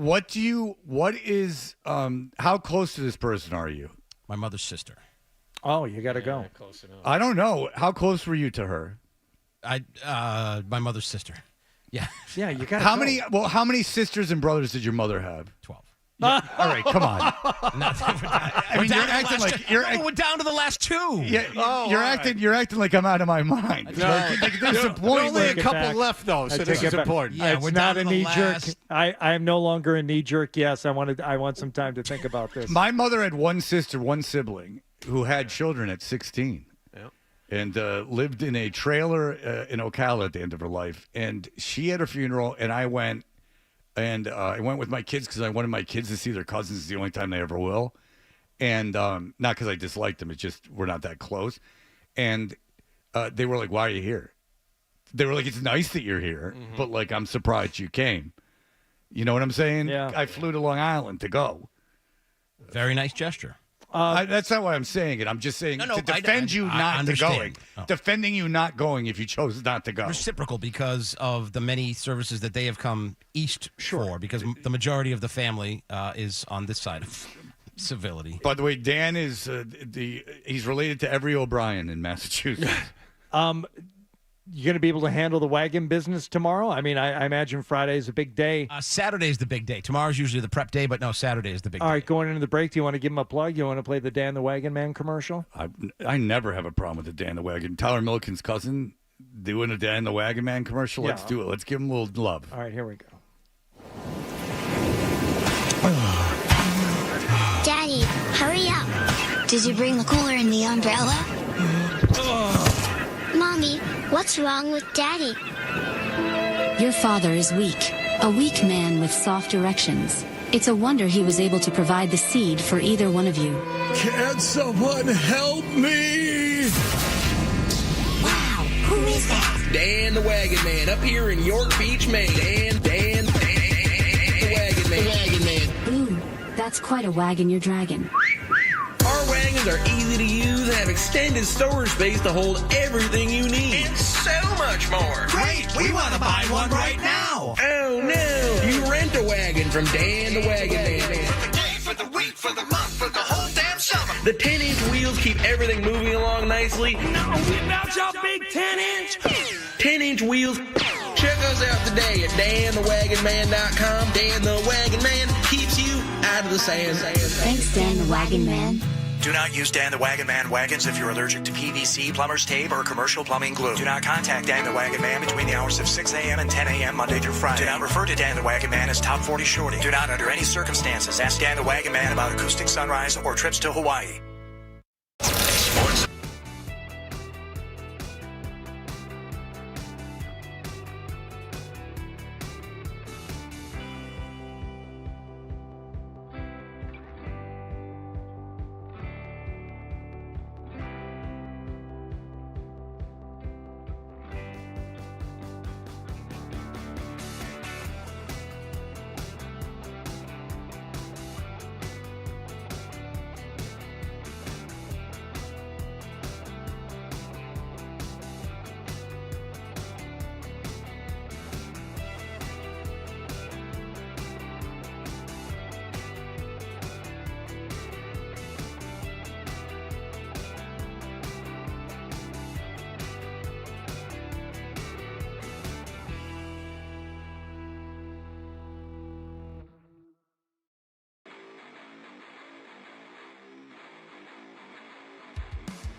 We know what you're thinking. What could I possibly have missed from the show? It's time for The Stack on Toucher and Hardy.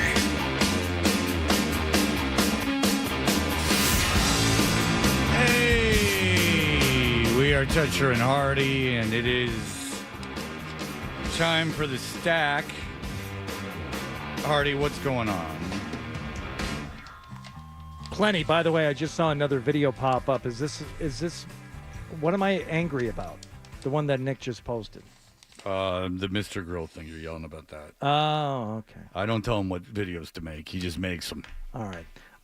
So Al Michaels has agreed to let NBC use an AI version of his voice for Olympics coverage. Yeah, he's a real hero of the broadcast industry. Al, what are you doing? What are you doing, Al? Thank you. That's like just when people are striking, just walking through and just going and just throwing money at your bosses. Just going, What would I sound like? He asked. Would I sound like a guy who just spews cliches? Would my voice be different? He was very skeptical of the proposal until he heard the AI for himself. Frankly, it was astonishing. It was amazing, and it was a little bit frightening. Yeah, that's the point, Al. It is a little frightening that they could just replace you with an AI version. Yeah, so for all the young broadcasters that are coming up in your wake, you are setting a precedent where they will not be necessary. So your job, I guess his whole scheme is it's not enough to have worked for the last 50 years. He's got to, on top of that, destroy everyone else's career. And now that he's not doing it anymore. Good for him. Excellent job, dude. And by the way, if any of you have jobs of any sort, you should be pissed too. Yeah. Because it's not just, it's symptomatic. It's just like if you had a job and they put a machine instead of you. And there was a guy that was the best at your job that was the first to allow it. It's just, it's bad. It's bad form. What does he care? And I'm an Al Michaels fan, but this is really stupid. Yeah, I do not like this. And anyone who like goes along with it in this industry is an idiot in terms of like saying that it's okay he did it.